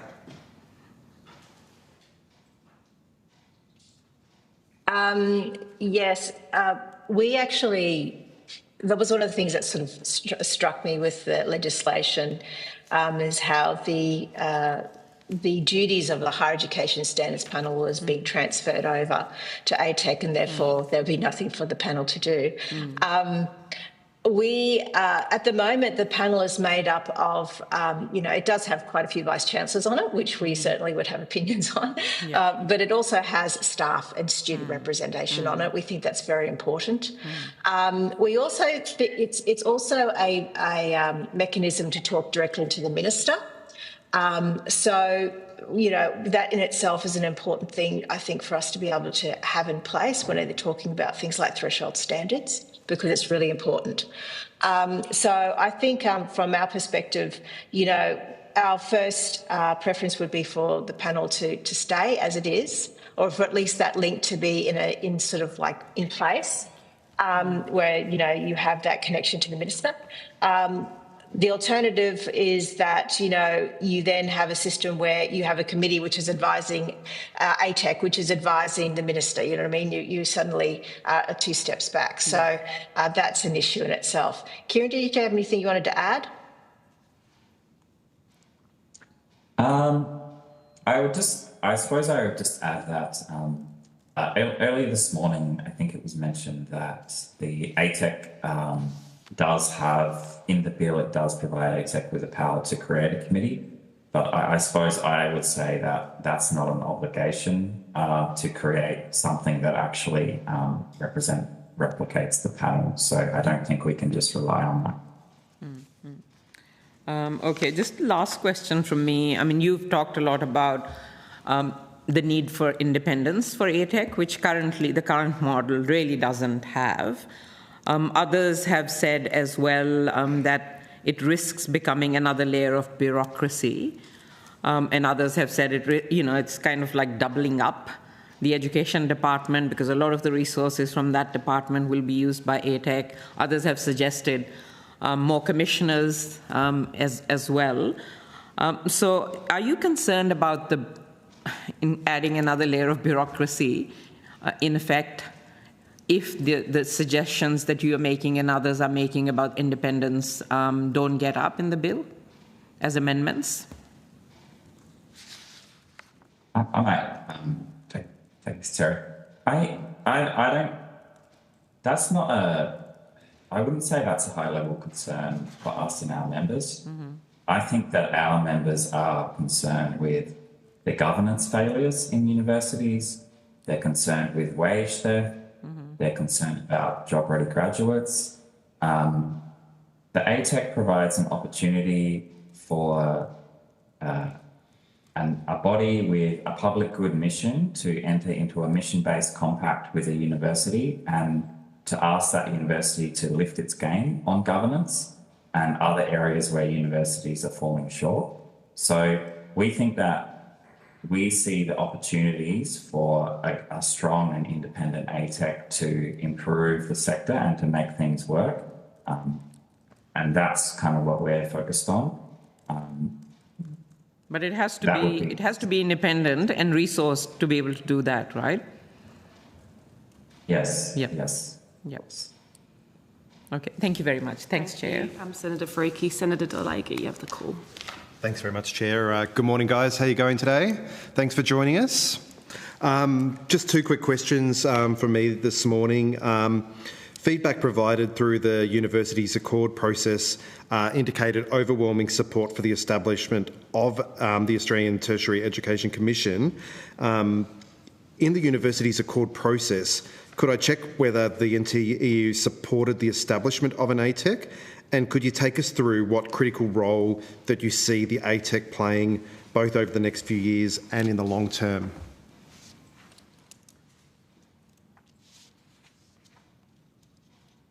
Yes, we were supportive of an independent regulator, is how we phrased it. I should probably add that the NTU has been advocating for an independent regulator to oversee funding of the higher education sector, and particularly public universities, for at least 15 years.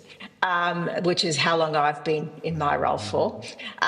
So, this has been a core policy that we've come out with. We connected it to what we call public accountability agreements, which are essentially the mission-based compacts. We wanted them to be enhanced and for universities to have these individual agreements with government and their, not just government, but with also, their constituencies, because that's included within the compacts as well as what we thought.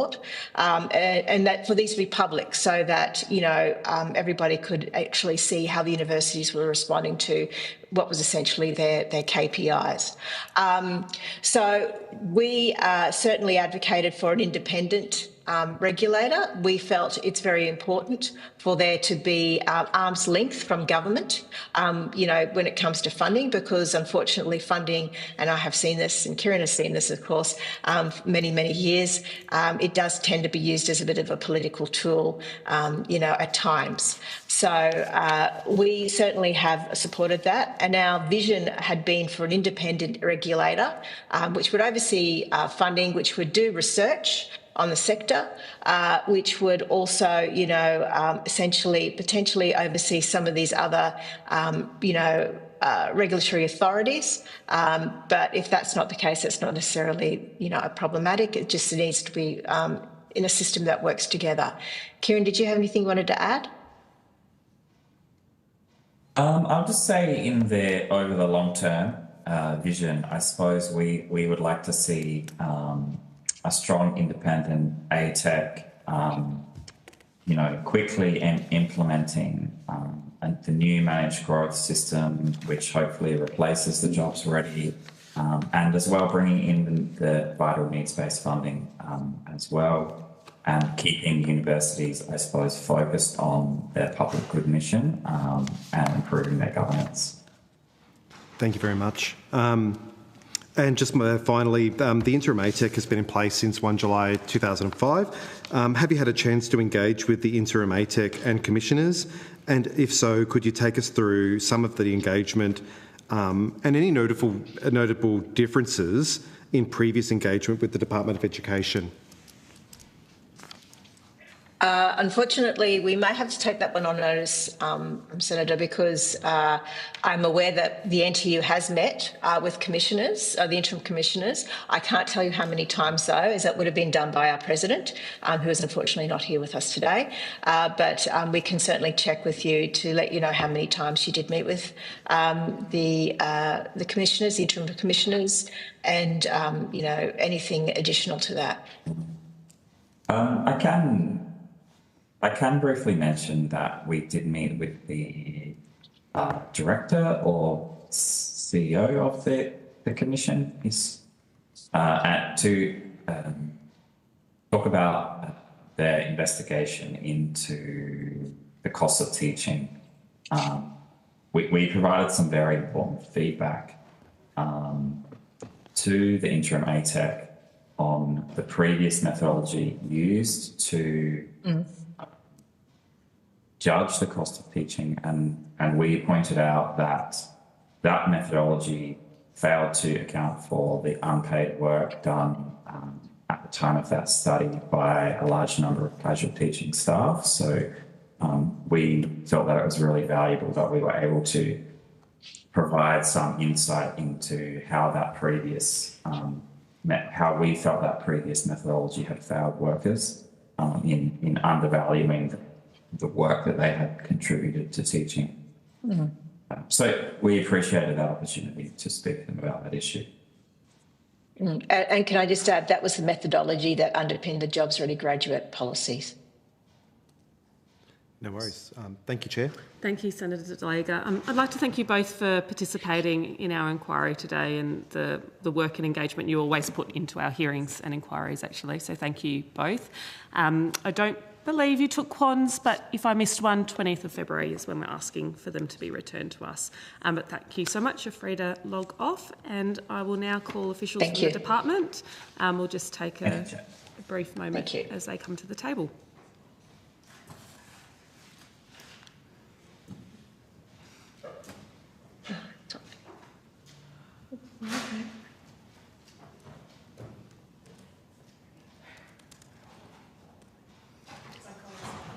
Okay, all right, we'll just suspend for 1 minute whilst we...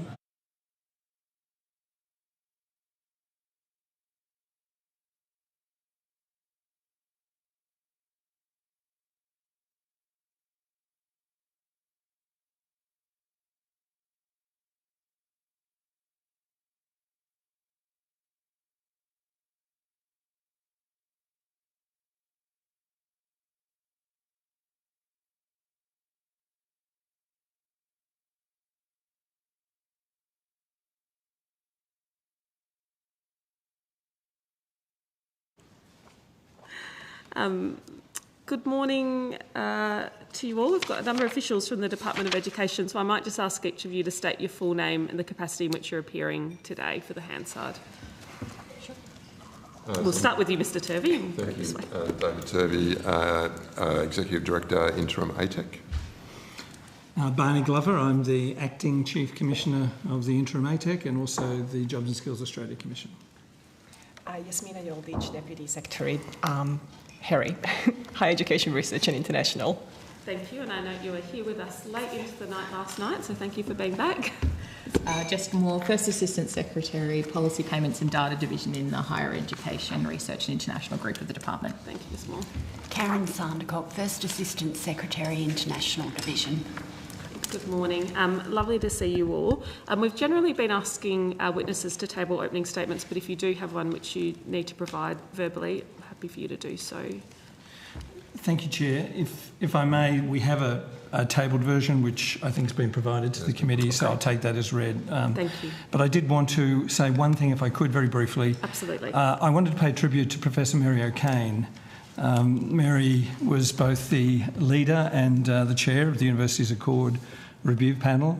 I was privileged to work with Mary on the review, which delivered, I think, recommendations to government for transformational reform of higher education in this country. Mary was also the inaugural interim Chief Commissioner of the ATEC to assist David in the establishment of ATEC.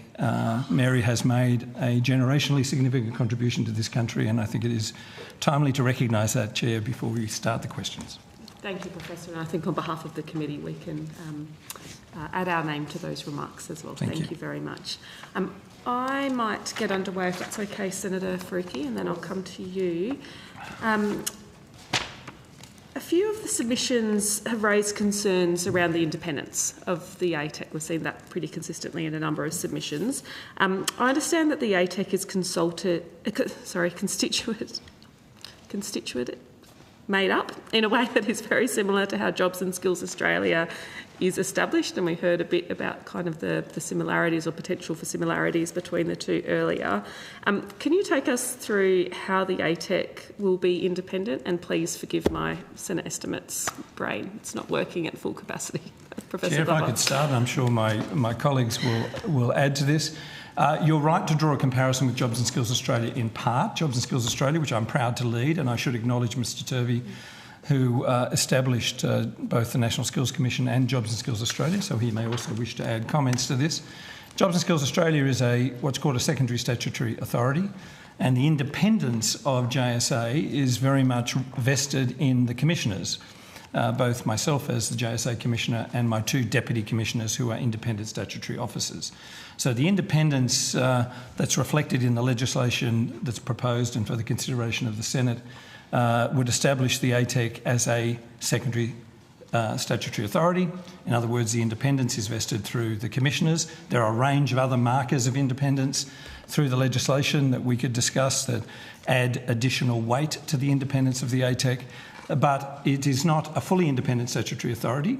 It is a secondary statutory authority, which means the independence is very much vested in the commissioners and those statutory officers. The staff of the ATEC are on secondment from the Department of Education under the direction of the commissioners. I think I should stress under the direction of the commissioners.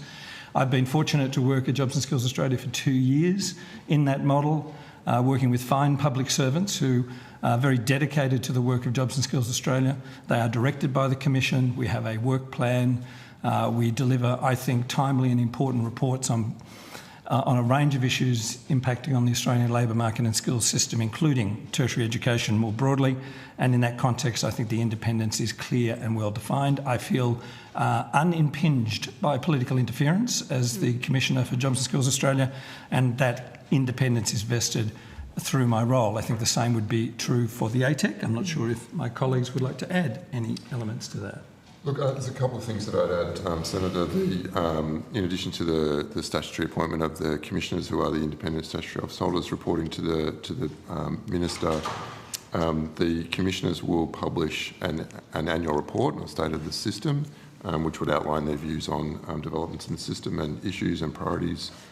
They'd also produce every second year a statement of strategic priorities, which outlines the Commission's view about priorities for the sector and how that should develop.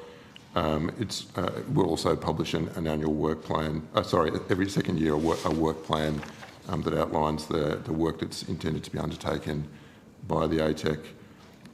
Clearly, there's a process for appointment of commissioners that's articulated in the bill. And we'd obviously be reporting transparently through the kind of usual mechanisms.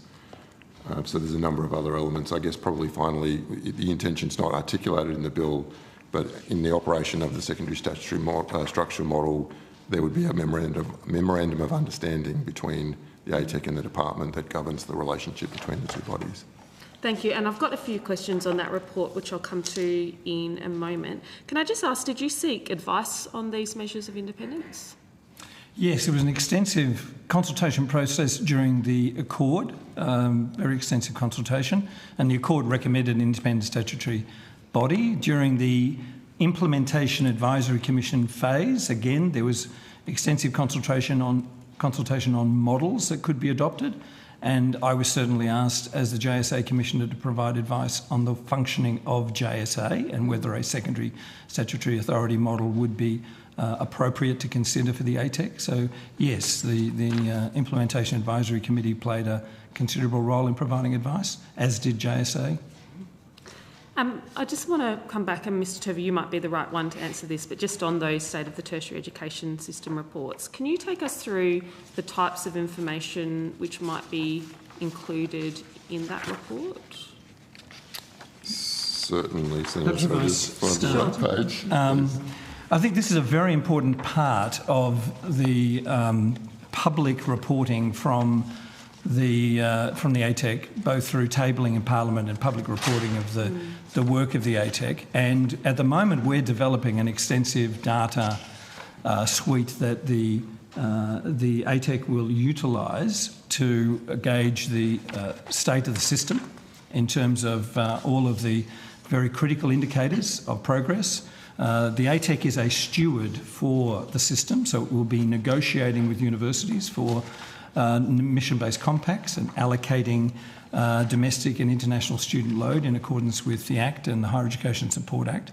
So alongside that will be a range of performance indicators that we'll be collecting, significantly already collected, so we're not looking to add burden on universities, and the ATEC will report on progress against those in terms of equity student numbers and success, in terms of total student numbers, in terms of national priorities. One of the key roles for the ATEC will be, through its statement of strategic priorities, to work with universities over how we can address collectively national priorities as they may be defined by the Commonwealth through the Minister's statement of expectation and more broadly determined by the ATEC. We need to ensure that we're making progress against those national priorities. That will be reported in the State of the System address. All of the work and research that the ATEC will do, for example, at the moment, the Interim Ache is doing extensive work on costing and pricing, a very crucial part of understanding how the universities in Australia are challenged by the current funding regime. How do we understand the costing side of that? And then from that, how do we give advice to the government on pricing? And in that regard, that should be reported extensively through the State of the System report. We are doing work at the moment on enhancing professional practice in the quality of teaching in Australia's universities, a crucial piece of work. I just left a very large working group from the sector that's looking at that. We need to see the advice we can provide to government in relation to enhancing professional practice in teaching and the quality of teaching, and that would be reported through the State of the System address. This will be a very comprehensive overview of the system, and by the way, it would also touch on progress in tertiary harmonisation. One of the crucial responsibilities of the ATEC will be to encourage universities and our vocational education and training sector to work in a more joined-up way. And that would be part of what will be both, I'm sure, within the statement of strategic priorities, but importantly is already very critically being responded to by the sector. How do we make it easier for students to move between our tertiary sector, both higher education and vocational education and training, to address a whole range of challenges, particularly for equity and First Nation students? We would be reporting on progress in meeting very important targets in relation to tertiary harmonisation. I could go on. Jobs and Skills Australia does produce an annual report which is tabled in Parliament, which is a state of the system in terms of the labour market and the skills system. And I think they're very important documents. They're tabled in Parliament and we're very happy to respond to them. Thank you very much. What role will the Minister or Government have in this report? Sorry, what role will the Minister or the Government have? No, this will be an ATEC report. The Minister has responsibilities under the Act, as is perfectly appropriate, in providing guidance to the ATEC through a statement of expectations. And the ATEC will put together and submit the statement of the system, State of the System report. So that will be done independently? Yes. Senator, the bill talks about the report being provided to the Minister and then also being tabled, the Minister then tabling it into Parliament. Thank you. And then you've just mentioned it again, Mr Turvey, and you mentioned it before, Professor Glover, that the report will be tabled in the Parliament. Are there any other requirements around the publishing of this report? It's to be published on the ATEC's website no later than 12 months after the end of the calendar year, I think is probably the only other requirement that's outlined in the bill. Thank you very much.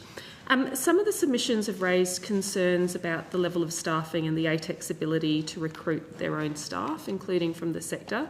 Can you take us through how the staffing arrangements will be managed for the ATEC? So, Senator, as a secondary statutory authority, the way this would work in practice is that the resources that are made available from the Department of Education, so the Secretary would agree a resource allocation in consultation with the Commissioners. Those resources are then, as described in the bill, at the direction of the Commissioners. And so you'd have a kind of group of public servants working on a day-to-day basis being directed by the Commissioners. The standard kind of recruitment and human resource arrangements that are apply to all public service agencies would then apply, which means we use open merit selection processes to recruit staff with the appropriate skills to do the work that we would need to do, which would mean we'd be potentially recruiting from the sector or from any other place that we needed to get the skills that we needed to do the work. The bill talks about the Secretary being able to engage contractors and consultants. Those provisions, which is standard, those provisions can be delegated by the Secretary, so then the staff, either Executive Director or other staff, potentially even commissioners as they're described in the bill, could have the power to enter into contracts to bring in consultants or other experts to provide additional Okay. So just to confirm, the ATEC commissioners and executive director would be able to hire staff, and they may be able to hire contractors and consultants. Yeah, that's right. And I think the bill explicitly refers to the Secretary consulting commissioners on the appointment of senior executive employees. Yeah, okay. The National Tertiary Education Objective was recommended by the University Accord's final report. Can you take us through the need for a National Tertiary Education Objective and why it was recommendation 1? Yes, I'm happy to, Chair. And I pay tribute to Mary O'Kane here in particular, because Mary's experience in one of her many other roles in relation to Australia's energy regulator was one of the compelling reasons that she saw the value of a national objective in an act, a reference point, a guiding light, a point at which the broad objectives for tertiary education are highlighted as briefly and as succinctly as we can, and that we reference progress in terms of the activities of the ATEC and its aspirations to lift participation in higher education, to address national priorities, to ensure that equity and First Nations students are at the heart of our reform agenda, and that we stabilise the policy regime that impacts on our universities, all things that the ATEC will be responsible for doing. Those are matters where there is an important reference point through a National Tertiary Education Objective. So it's a simple statement. It is supported by the objects of the Act, which go into considerably more detail about what we expect of our universities. But we felt a single objective would be of merit in embedding very much a North Star in the context of reference for the ATEC and all of those supporting the ATEC. Thank you. And can I confirm, is the National Tertiary Education Objective in the ATEC legislation as it's drafted essentially the same as the objective from the Universities Accord? The difference, there is a difference. The version that's in the ATEC legislation is the front end of what is in the Accord recommendation. There are subsidiary sections, brief, but subsidiary sections in the Accord recommendation. I think we felt a shorter, sharper version would be appropriate, and I think the version that we put in is still consistent with the version in the Accord recommendations. It is the front end of it without the subsidiary elements. I think the objects of the Act are also relevant to have in mind when considering those matters. So it's with the same effect? I believe it is, yes. It's a guiding objective for the ATEC. Great. Okay, thank you. Some submissions have raised the need for ATEC commissioners to have additional expertise. So, for example, expertise in equity, regional education, research, or the independent sector. There's other categories that have been suggested. Can you tell us why the bill currently provides for 3 commissioners? I'm not sure if that's for you, Professor Glover, or to the department. But... Me? Yes, I'm happy to respond to that. Thank you. One thing I should say at the outset, Chair, is I believe that this legislation is fit for purpose, first of all. I do acknowledge there have been many suggestions made that may enhance the legislation, and I'm sure there will be worthy consideration of those suggestions in the context of the Senate discussions that will ensue from this report. I think this is an area of potential consideration. I personally believe, as I said, the legislation is fit for purpose. I'm very confident that the selection process will find suitably experienced senior people able to lead the ATEC. The legislation certainly provides for additional commissioners if required in the future. If you look at one of the suggested areas you raised, Chair, was in research. Yes. At the moment, we are waiting for the strategic examination of research and development report to be released with recommendations to government. At some point, that will no doubt be a matter for consideration by ministers about the relationship between research and the ATEC. There is a 2-year review point for the legislation, which I think is an important moment to consider additional functions that the ATEC may take on. So I think the mechanisms are there to consider expanding the number of commissioners, but I'm very confident, and certainly from the experience over the course of the last 6 or 7 months with the Interim Commission, with Professor O'Kane, Professor Brandt and myself, I feel we had the breadth of experience necessary to guide the implementation phase. I'm very confident people with the right experience will be selected, and I'm very confident it will be appropriate for the near term and potentially beyond for the ATEC. But there is the opportunity to consider further areas of expertise. Yeah, okay. Senator, oh, yes. If I may add, what Professor Glover said, we are currently in the recruitment process for the permanent commissioners. So the recruitment process opened last year in December and closed on the 29th of January. So we are in the process currently considering applications. Yeah. Thank you. I mean, can you talk to me about the breadth of skills and experience you'd expect the successful applicants or those future commissioners to have? I think would you like me to say something? I'm very happy for colleagues to comment.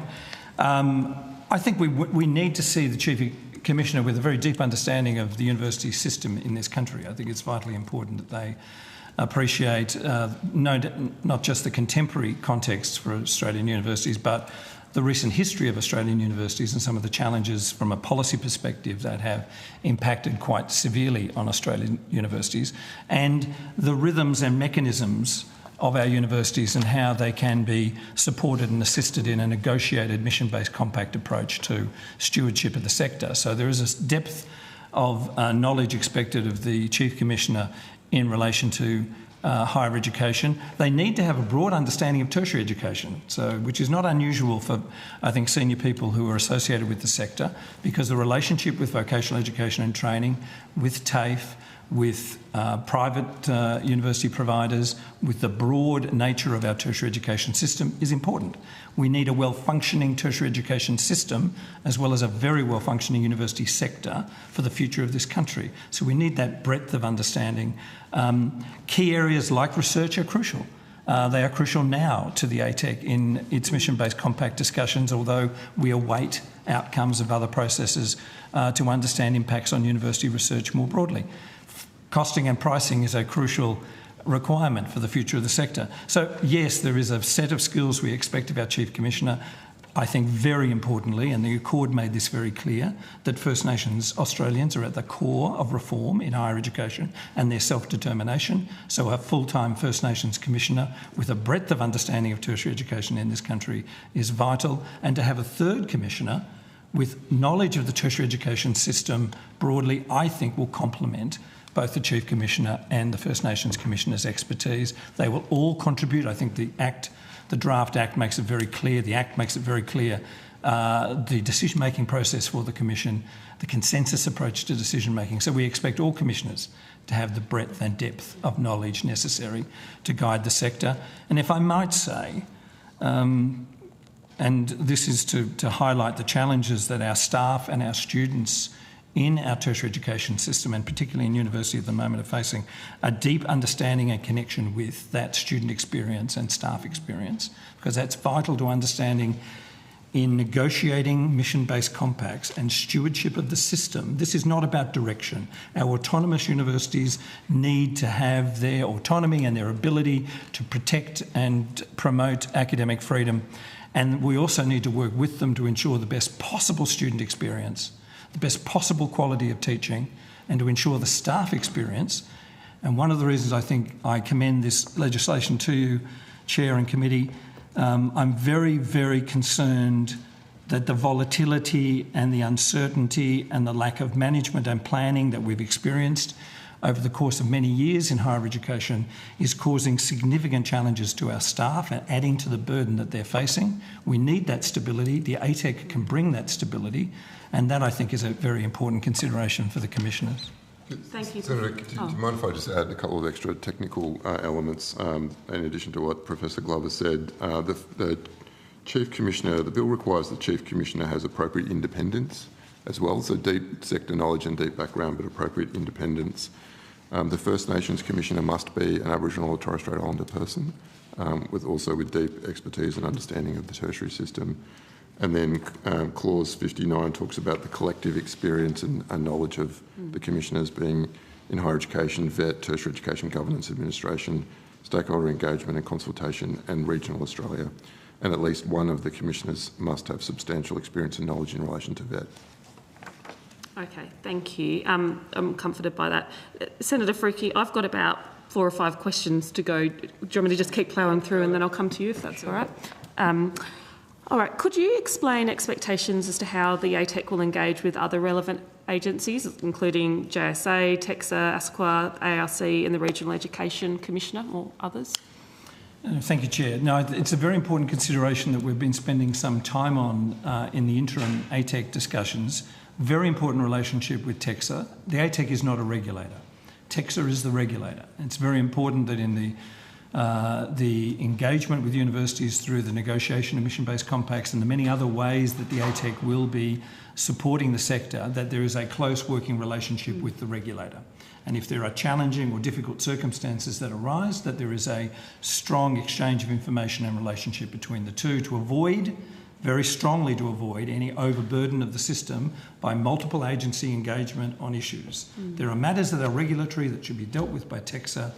Matters to do with mission-based compacts are matters for the ATEC, and there should be dialogue. So if we're having those conversations and we seek to have an MOU between the ATEC and TEXA. Similarly, we're having conversations with the Chief Executive Officer for the ARC, looking ahead to seeing what comes out of the third review, to ensure that as the ATEC discusses matters to do with research in relation to mission-based compacts and negotiation with universities, that there is awareness of and exchange of information with.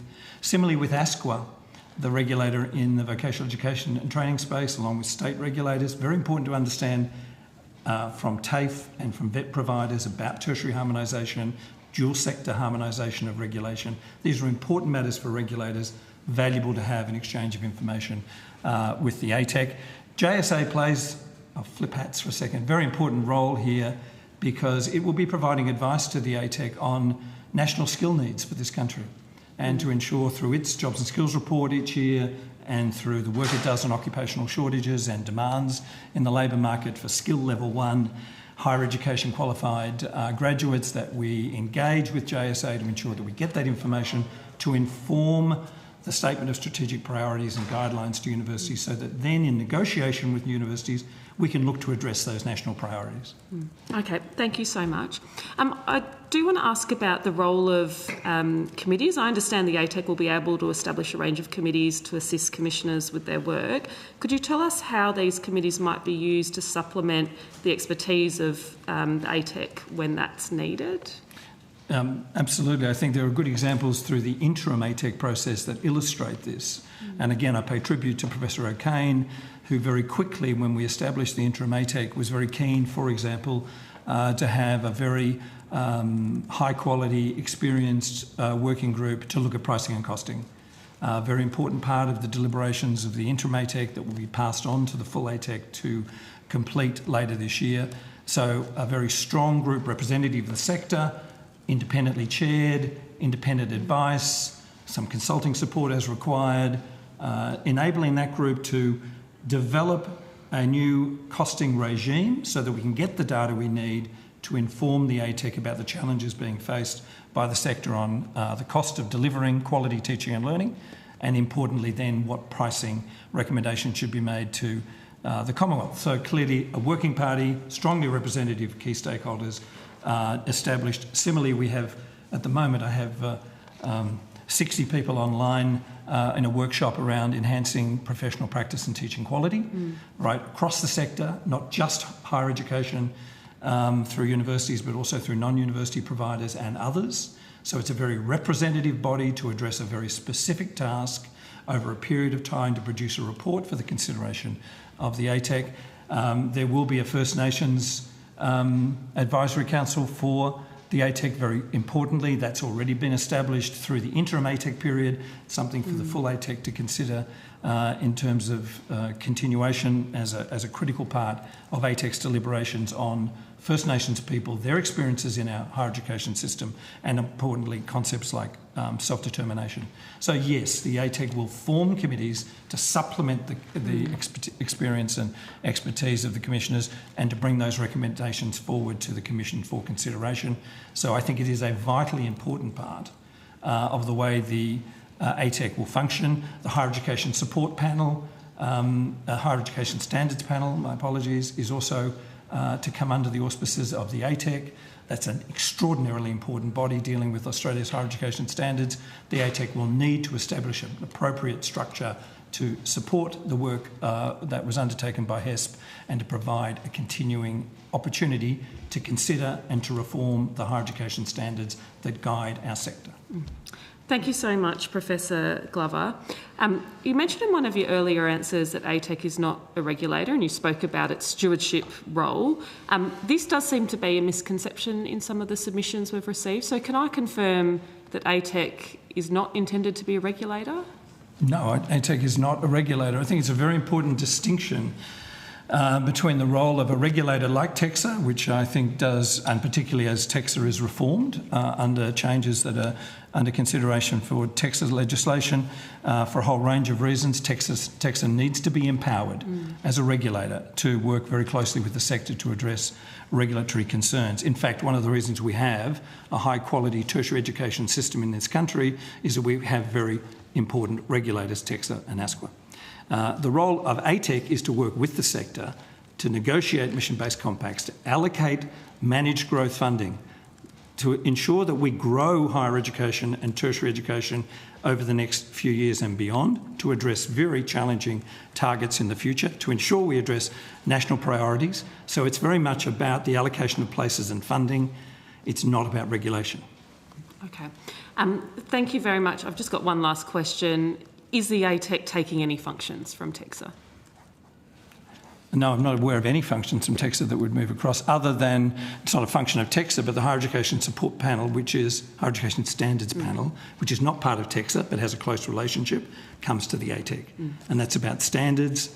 The ATEC will use advice from that, working very closely with TEXA. Okay.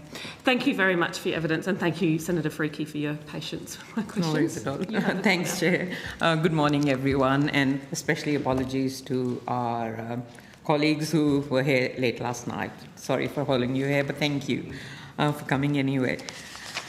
I just feel like the department and you all are living in a parallel universe to all the other stakeholders that I have spoken to, especially about the independence of ATEC, because we have heard from every single other stakeholder that they are concerned about the independence of ATEC, which is what was recommended in the Accord. And, you know, it's particularly related to ministerial direction and approval. And it clearly, like the legislation clearly says that it can provide advice and recommendations if requested by the minister. And then it says ATEC must seek and obtain the agreement of the minister before publishing any advice or recommendations given by ATEC. And isn't it accurate that JSA actually has the ability to commission its own research without the direction of the minister? Thank you, Senator. JSA has a work plan that we agree with the minister as part of a response to a statement of expectation from the minister. The same will apply to the ATEC.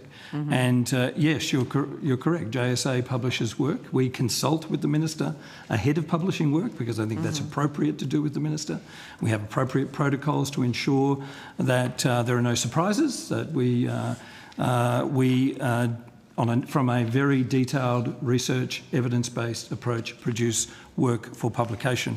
You're touching on a very important issue, Senator, and I acknowledge that many of the submissions have also touched on this issue. I think it is of merit to have this in discussion with the Senate and potentially to consider whether there may be amendments. Anything that would enhance the legislation should be welcome.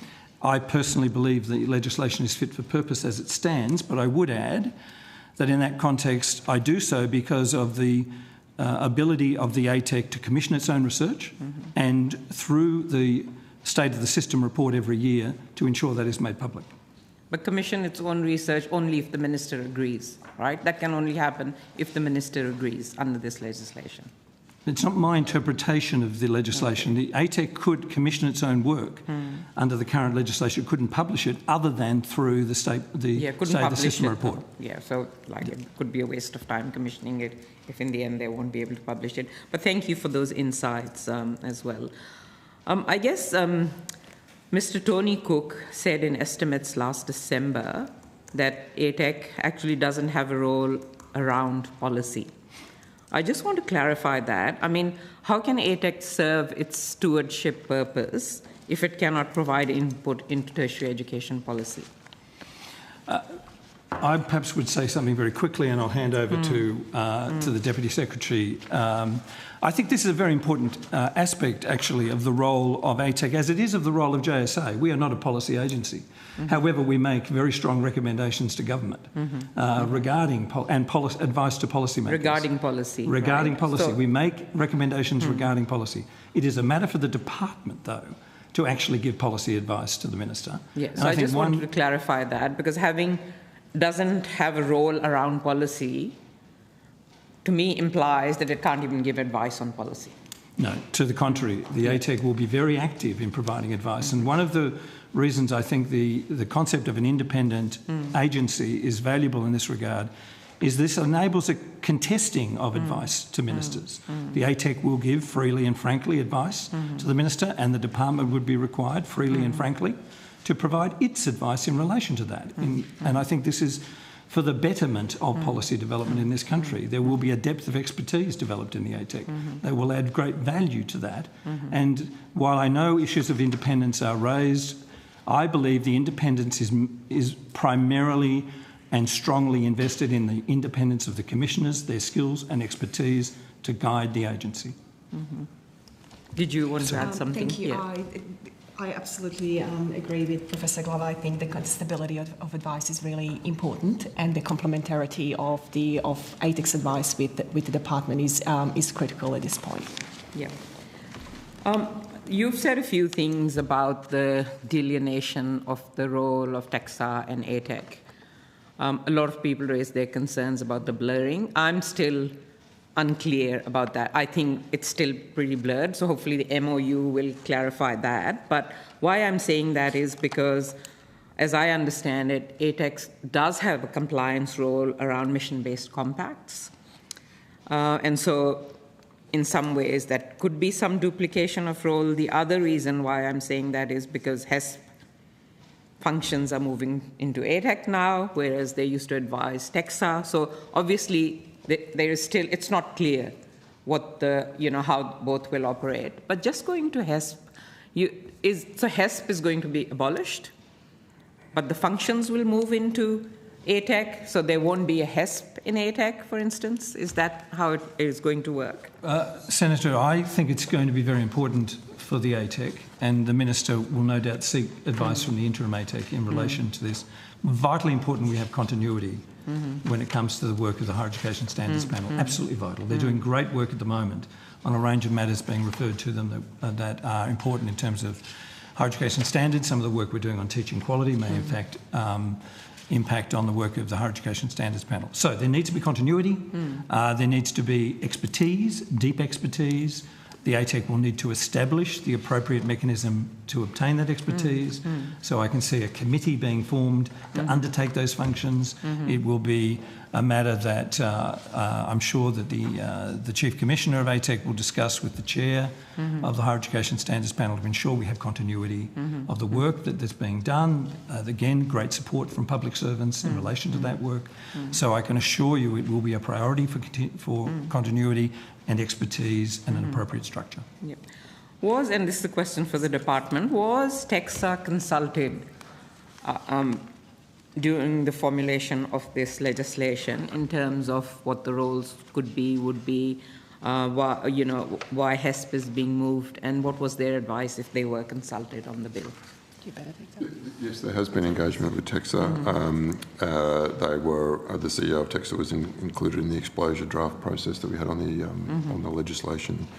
And were there any concerns raised by TEXA? Not to my knowledge, Senator. I'm not aware of any concerns that have been raised. I mean, essentially, what the threshold standards, that HESP is responsible for developing the threshold standards, which TEXA then implements. So TEXA doesn't technically have a role around. I mean, TEXA provides advice, and they often come as observers to HESP meetings to provide advice to the HESP about how the threshold standards are implemented in practice. So now ATEC will be developing threshold standards? So the ATEC would take responsibility for that function, that's correct. Okay. Earlier, there was a conversation about the commissioners. I just wanted to know, in addition to the 3 commissioner roles, how many full-time staff will be supporting the work of ATEC? Has that been established yet? Yep, Senator, the budget allocation that the Secretary's provided me is around 100 staff. 100 staff. And full-time equivalent? Full-time equivalent, yes. And those 100 staff are going to be coming from the Department of Education? So, Senator, at the moment I have around 70 staff. From the Department that have come across from the department. I mean, so when I say come across from the department, most of them were employees. We have recruited since the establishment of the Interim Ache. And I've got a plan to recruit further staff over the next couple of months with the aim to be about 100. But the department loses 70 staff? They were staff that transferred out of the department. So some functions that were being undertaken in the department have come across into the ATEC. Sorry, what do you mean transferred from the... Well, I mean, at the moment, because we're operating in interim mode, sure. It's a division, a group of the department.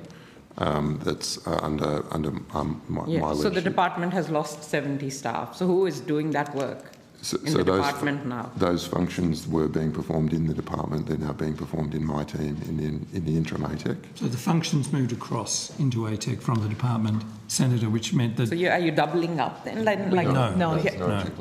Okay. There will be one. I mean, on the assumption that the bill's passed by the Parliament, we move into kind of formal establishment. Ms Yoldich and I are working on ensuring that we're clear about the delineation of roles and responsibilities. There are some things that my team's currently got responsibility for that will need to be managed by the department going forward. But you were saying these are functions being performed in the department that are now going to move to ATEC, right? That's correct, yes. We are just making sure that there's no duplication, Senator. So we are establishing robust processes to make sure that there is no duplication. So the functions that have transferred or that are transferring into ATEC will no longer be performed by the department. Okay. I mean, there's no wonder there's confusion all around about what is going on and how, things are doubling up and a criticism of the bill. Okay, so the Minister has repeatedly emphasised his view that ATEC is necessary to address the barriers that exist for students from lower SES backgrounds. I mean, this morning we heard that one of the things that is seriously impacting now low SES background students is job-ready graduates. We have seen how students are being deterred, actually, from doing courses because they can no longer afford the fees. But ATEC cannot look at the student contributions side of the overall contributions. I understand that you're looking into Commonwealth contribution and will provide advice to the government on the cost of providing education. But one of the most critical issues, and it was said this morning, an unmitigated disaster and probably the worst policy in the last decades, which is the job-ready graduates, will not be able to be addressed under this model for maybe a couple more years at least. So what is the reason for ATEC not being able to provide advice on student contributions? Senator, I think that first comment I would make, again, as I made earlier, I think there are suggested amendments that have been raised by a number of people that would potentially, if agreed by government through the discussion in the Senate, lead to improvements in the bill. This is an area that could be more explicit in the legislation, as you pointed out. My personal view is costing and pricing, done properly as it will be done, the work that we're doing now, I think is very comprehensive. That advice will go to government. It will touch on costing, it will touch on pricing. By implication, it must have implications for student contributions. It's the nature of the way in which you address costing through a pricing mechanism of Commonwealth. It has to be supplemented by income contingent loans. So there is an implied connection, but it's not an explicit connection. I take the point. I think it's a valid point. I think it's a matter for discussion. But as I said, I think there is the mechanism there to make very clear to government the recommendations on pricing from Commonwealth subsidies and by implication student contributions. I know, Senator, you've quite rightly suggested that a further 2-year wait would be extremely challenging for many people. And I've seen commentary around the challenges faced by humanities, arts and social sciences. I think one of the advantages of the ATEC is that Should the legislation be passed, the ATEC will provide, I think, in a timely way and in a public way through the State of the System report, very detailed advice on pricing and costing, which should lead to JRG considerations by government more rapidly than 2 years. That would be my view. That's a contestable view, I appreciate. I also think that one of the critical roles for the ATEC, in my view, and this is based on the conversations Professor O'Kane led with many of the learned academies and others last year, was the importance of national priorities, which will be determined by the ATEC on advice. Those national priorities can be inclusive of addressing the challenges faced by the humanities in this country, and that could influence the negotiation of mission-based compacts. This is a matter that the ATEC could consider. I'm confident that there are mechanisms there that can address those challenges more rapidly than the time frame we've indicated, but you raise a very valid point worthy of discussion in the Senate. And the national priorities are set by the government of the day, so no one knows what they will be, depending on the government of the day. Well, the ATEC will determine, based on the advice it receives, what national priorities are reflected in the Statement of Strategic Priorities. Yep. So there is a very clear role for the ATEC to determine that. Yeah. Just a very quick question from me, last question from me. So it's really fantastic that we have a First Nations Commissioner who will be a First Nations person. I don't know why there was any doubt about that. But I guess, how does the bill address and ensures that the education system is properly reflecting other types of diversity as well? And I'm thinking of other racially and culturally marginalised communities, LGBTQIA plus people with disability and other diversity. Is there something explicit in a bill that recognises that? I know JSA, I had a chat to the Minister and we did include some of the things, some of these elements in there. Is there something explicit in this bill that recognises the need for diversity? I don't think the bill explicitly does that, Senator. However, I think that this is one of the important aspects, I think, of stewardship of the sector, the importance of the student experience and the immense value in this country of diversity in our universities. It's something that, as you quite rightly point out, Jobs and Skills Australia is very committed to in the context of the labour market and the skills system to understand the benefits of diversity. I would be very confident in the negotiation of mission-based compacts that student experience would lead to very considered discussion on those matters broadly. Thank you very much. Thanks, Chair. Thank you, Senator Fricke. Thank you all for your evidence today, especially to those of us who were here to the end last night. So thank you for your participation. We really do appreciate it. I will now call our final two witnesses. So we'll just give us a moment to grab them online and as people leave the table. We've got Ms Claire Field joining us via video conference at some ungodly hour of the morning for her. So thank you, Ms Field, for your participation. And also Professor Andrew Norden in the room.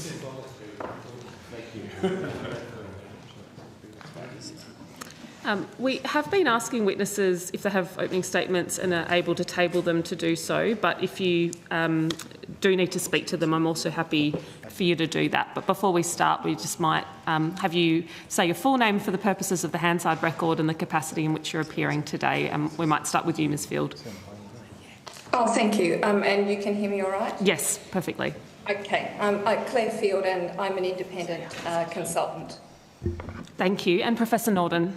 Yeah, Andrew Norton, Professor of Higher Education Policy at Monash University. Thank you. And in terms of opening statements, were you able to table those or do you need to speak I didn't have one. I thought it was 7.5 minutes each. Probably didn't need one. And ditto, no statement from me.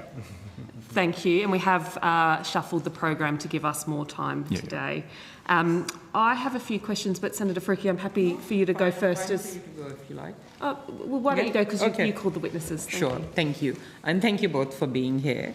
I might start with you, Professor Norton. I've read through your submission. You've given a pretty scathing assessment of the bill that is in front of us. And from what I've heard from many stakeholders, it seems to be like a half-cooked bill.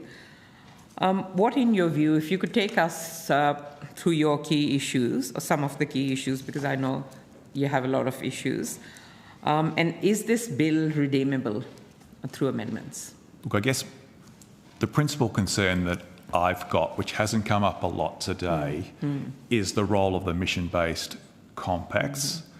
And so I'm concerned they give the ATEC, following the statement of priorities from the Minister, huge discretionary power over universities in a way that we've simply never seen before in this country, because we're not really clear on what they are, but it could, displace some of the kind of the legislative instruments that have previously been used to guide policy, where there's a clear framework applying to the whole sector, but instead the university's kind of picked off one by one with these mission-based compacts. And the Senate sort of excluded from this process because at the moment, obviously, they can review the legislative instruments that come before it, potentially for disallowance. And because, as you quoted from my submission before, because I believe ATEC will have a very narrow view of the purposes of universities, I fear that the mission-based compacts will be used to direct the sector in a very narrow utilitarian way, leaving little scope for kind of the broader intellectual inquiry for its own sake, or the humanities or the creative arts you were talking about last night. And therefore we could end up, essentially by bureaucratic discretion, with a radically different system to what we've had in the past, and a system that's achieving a much narrower range of goals. How do we fix this? Well, I think at minimum there should be a statutory list of what can be included in the mission-based compacts and also what cannot be included. So with the current funding agreements, which are kind of the rough equivalent of the mission-based compacts in the current system, there are some restrictions on what can be included. For example, one of those is on industrial relations. So that was put in there because of concerns that a Liberal government in the Howard government was going to use these to force the universities to align their industrial relations policies with those of the government. But of course, a similar concern, this kind of thing might happen again. So if you have a clear list of what can be included and what can't be included, that does provide some certainty. And just coming back to the kind of the object of the bill, or the NTEO, National Tertiary Objective, Education Objective, many have said that it's really narrow. Do you think it is important to broaden out that objective to actually talk about the mission of public education? Absolutely, because it's kind of totally ignoring what university is designed to do and talking about what are really just broader government objectives. And because these are supposed to be used by the ATEC to inform its decision making, the narrowness of them kind of goes back to what I said before. This is pushing them down a particular path, which is very narrow utilitarian, rather than the broader purposes of the universities, which I believe should be preserved. Yeah. What are the other issues you heard? I know you've been sitting here all morning. You've heard others talk about independence, talking about the blurring of roles between ATEC and TEXA, talking about maybe the doubling up with the Department of Education. I'm just wondering if you have any views on those and if you could take us through that. With the independence issue, I think we have to be clear at two different aspects of this. So ATEC will not be the same as JSA or Productivity Commission, because they do not have substantive kind of managerial roles in the sectors they're talking about. They are advisory agencies. And so on the advisory part of ATEC, then I think it should have greater independence than is in the bill as it stands. Do their own inquiries, release things. There is this State of the System report, but that's once a year and could appear as late as 31st of December of that year, whereas I think it needs the power to potentially release ad hoc reports. Something comes up, we need to know about it, let's do it in 1 or 2 months, rather than waiting until the end of the year or the following year. But on the mission-based compacts, I don't think unelected technocrats should have extreme power to decide what is going on in the system. Therefore, I don't think they should be independent. I think they should be controlled by what is in the statute and by whatever priorities the Minister of the day has established. And from that point of view, they've got a narrow technical task of finding the most effective way of achieving these goals without actually selecting the goals themselves. There was a lot of discussion on job-ready graduates this morning, and the reasons why ATEC doesn't have, the jurisdiction give advice on student contributions, and I didn't hear a response from the department which could justify them not having, this jurisdiction. You have been a critic, an avid critic of job-ready graduates, and rightly so. Do you think with, ATEC providing advice on half the problem is kind of kicking the can down the road, and there's more of an urgency to deal with the impacts of job-ready graduates? I agree, and it doesn't need advice from ATEC to proceed with this. There are known potential solutions out there. The one that I've been associated with is trying to link student contributions with roughly expected earnings, so there's some reasonable prospect that the graduates will repay in a fairly normal kind of sort of 8 to 15 years kind of time period. And that would obviously mean the humanities would go back to the lowest student contribution as they were under the previous system. So for me, there's a lot of important technical detail in working out which discipline goes where to design this system. But I think in principle, we already know what a sensible system would look like. And you've already got a bill, and we could proceed with this far more quickly. Thank you, Professor Norton. I might go to you, Ms. Field, and thank you for being here as well. Pleasure. Your submission notes that there are significant differences in the ATEC recommended by the Accord and the bill that we're examining today. Could you kind of take us through your concerns with what we have in front of us? Certainly, thank you, Senator. It is less independent than envisaged by the Accord. I note Professor Glover's comments, and obviously he's in a very good position to, as the Commissioner at JSA, and also having a role as the Interim Ache Commissioner. So I think the Accord envisaged a more independent body, better able to take that stewardship role. I do think some relatively straightforward amendments would allow a good compromise and a robust agency that could get on with the important work that it needs to do, and that goes to not having to seek permission from the Minister to do various things like publish research and publish reports. I think that's a clear problem and a key differentiator in the work that Jobs and Skills Australia does. I think the Accord had a very broad view, and it's a bit unfortunate. My apologies to all the good people who were part of the Accord panel, but I think some tighter recommendations would have made it a lot easier for their view to have been implemented. I personally don't believe that you need to bring, I think the Accord panel thought of bringing a number of Commonwealth agencies within ATEC's purview. As a former public servant and a former regulator, I think TEXA can operate effectively. I think the MOU is useful and important, but I think it's relatively straightforward how the two would work together. You've had discussions that I've been listening to around the work of the Higher Education Standards Panel, which would change under this legislation.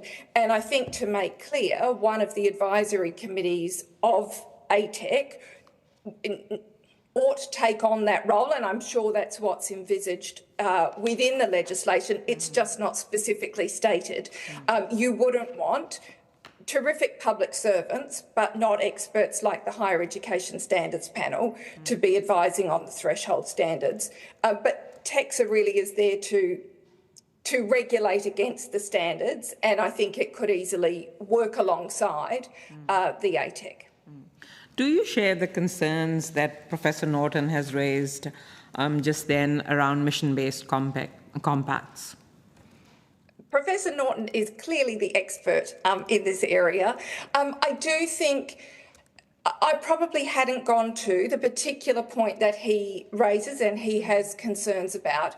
I think but I obviously take note of his points and think they're important to be considered. What is it that will and won't go into these compacts? I guess when I looked at the legislation, I was a bit more interested in who's in and who's out.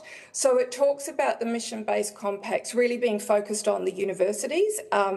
And if the compact is around, and the reason for it is around how government funding is used by universities and having accountability for that, and I think the NTU sort of talked about the KPIs, there are questions for me around both what the Table B universities, those that don't have Commonwealth support, are they under the same mission when they don't have the Commonwealth supported places funding?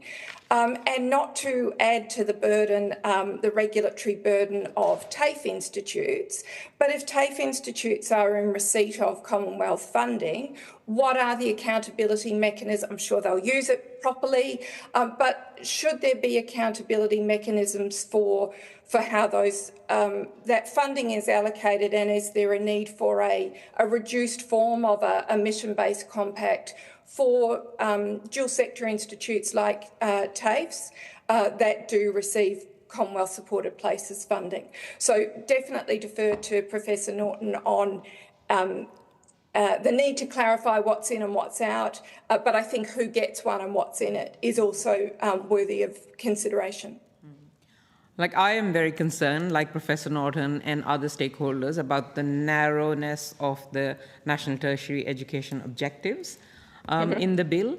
I just wanted to get your view on that, because it doesn't really go to it's very like narrow, instrumental, technocratic. It doesn't go to the public mission of universities of actually, research and education.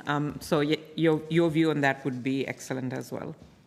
Thank you. And look, I think you're right, and probably, again, as I read the legislation, I went into the objects of the Act, and I think they're quite comprehensive, and I felt very comfortable with them. But having read all of the submissions that have been made, yes, I would probably suggest my support for a bit of reworking on that national tertiary education objective. We also heard, and this is a question for both of you, about the lack of focus on research in ATEC's kind of role, which is not explicitly really stated. Do you both think that that should be part of, what should be in the bill and explicitly stated? Because that is obviously a huge reason universities exist as well. So Professor Norton, maybe going to you first. Again, the original objects, there is mention of research, but then that's not transferred to the functions of ATEC or to the advisory capacity of ATEC. So I'm almost wondering what went on during the drafting process where that wasn't carried through. But definitely, you simply can't, in a practical sense, separate out the teaching and research activities of universities. And so if ATEC is dealing with one, it has to deal with the other, and that should be done in an explicit way.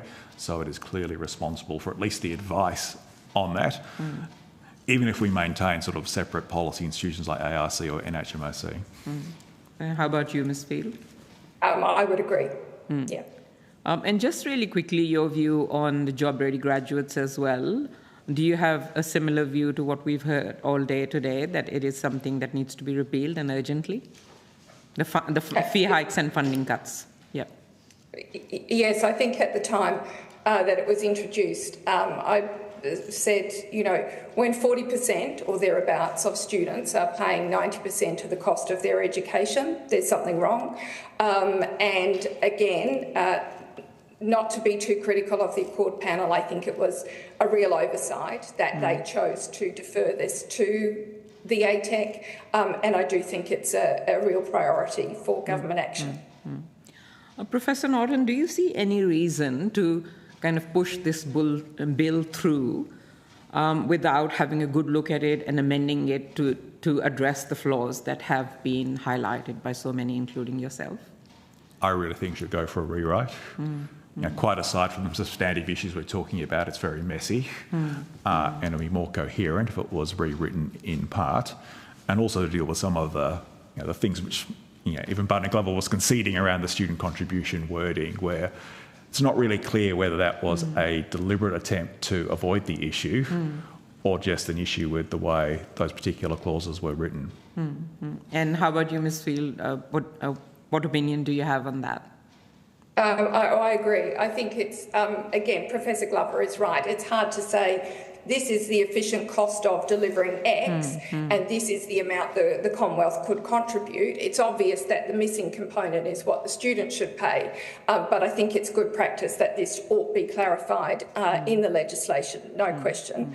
In terms of whether to proceed with it or not, that broader question that you asked, I actually think even with the flaws that are in it, I think it's a more independent voice than we currently have through the Department of Education.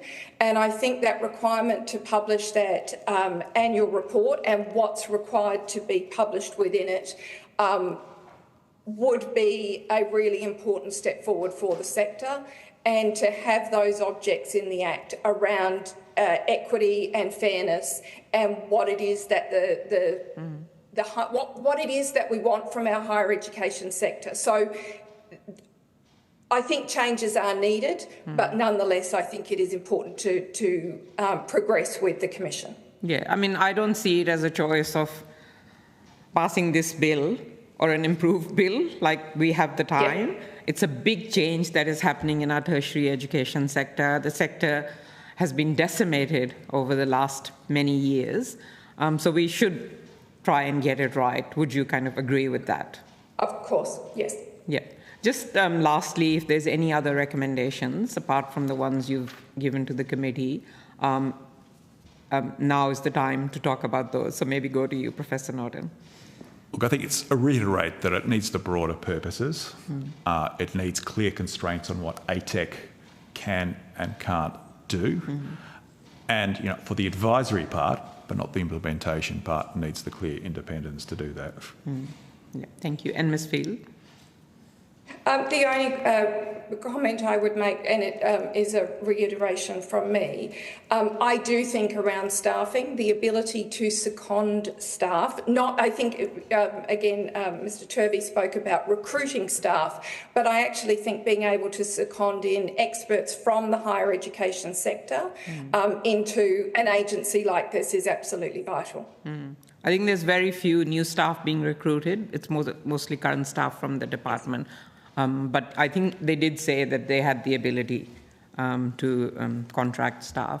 Thank you so much, both. Really appreciate it. Over to you, Chair. Thank you, Senator Faruqi. Ms Field, you did speak in your answers to Senator Faruqi about the role of committees, which we also heard from the department about today. Could I just ask, do you see this as a useful avenue for the ATEC to broaden its perspectives and seek out that specialist expertise advice where required? Yes, I do. And I think, to me, again, I'm a bit of a pragmatist, and having worked in the public service, it seemed to me fairly self-evident that something like the expertise on the Higher Education Standards Panel would be an obvious advisory committee for it to set up, and that the legislation provides for. And there are a range of other issues, topics that it will want to look at where it will need that additional expertise. And I think the bill does talk about consultation with stakeholders across the sector. It does go, though, to a bit of a point that, again, Professor Glover spoke to, and it really goes to the critical importance of who then is selected as commissioners. If we're reliant on the Commission in terms of putting those committees in place, at the moment, Jobs and Skills Australia do a very good job under their commissioners, and I'm sure that the department and the minister's recruitment process will also bring us some very good commissioners for this role, but perhaps a bit more clarity around those committees would be useful.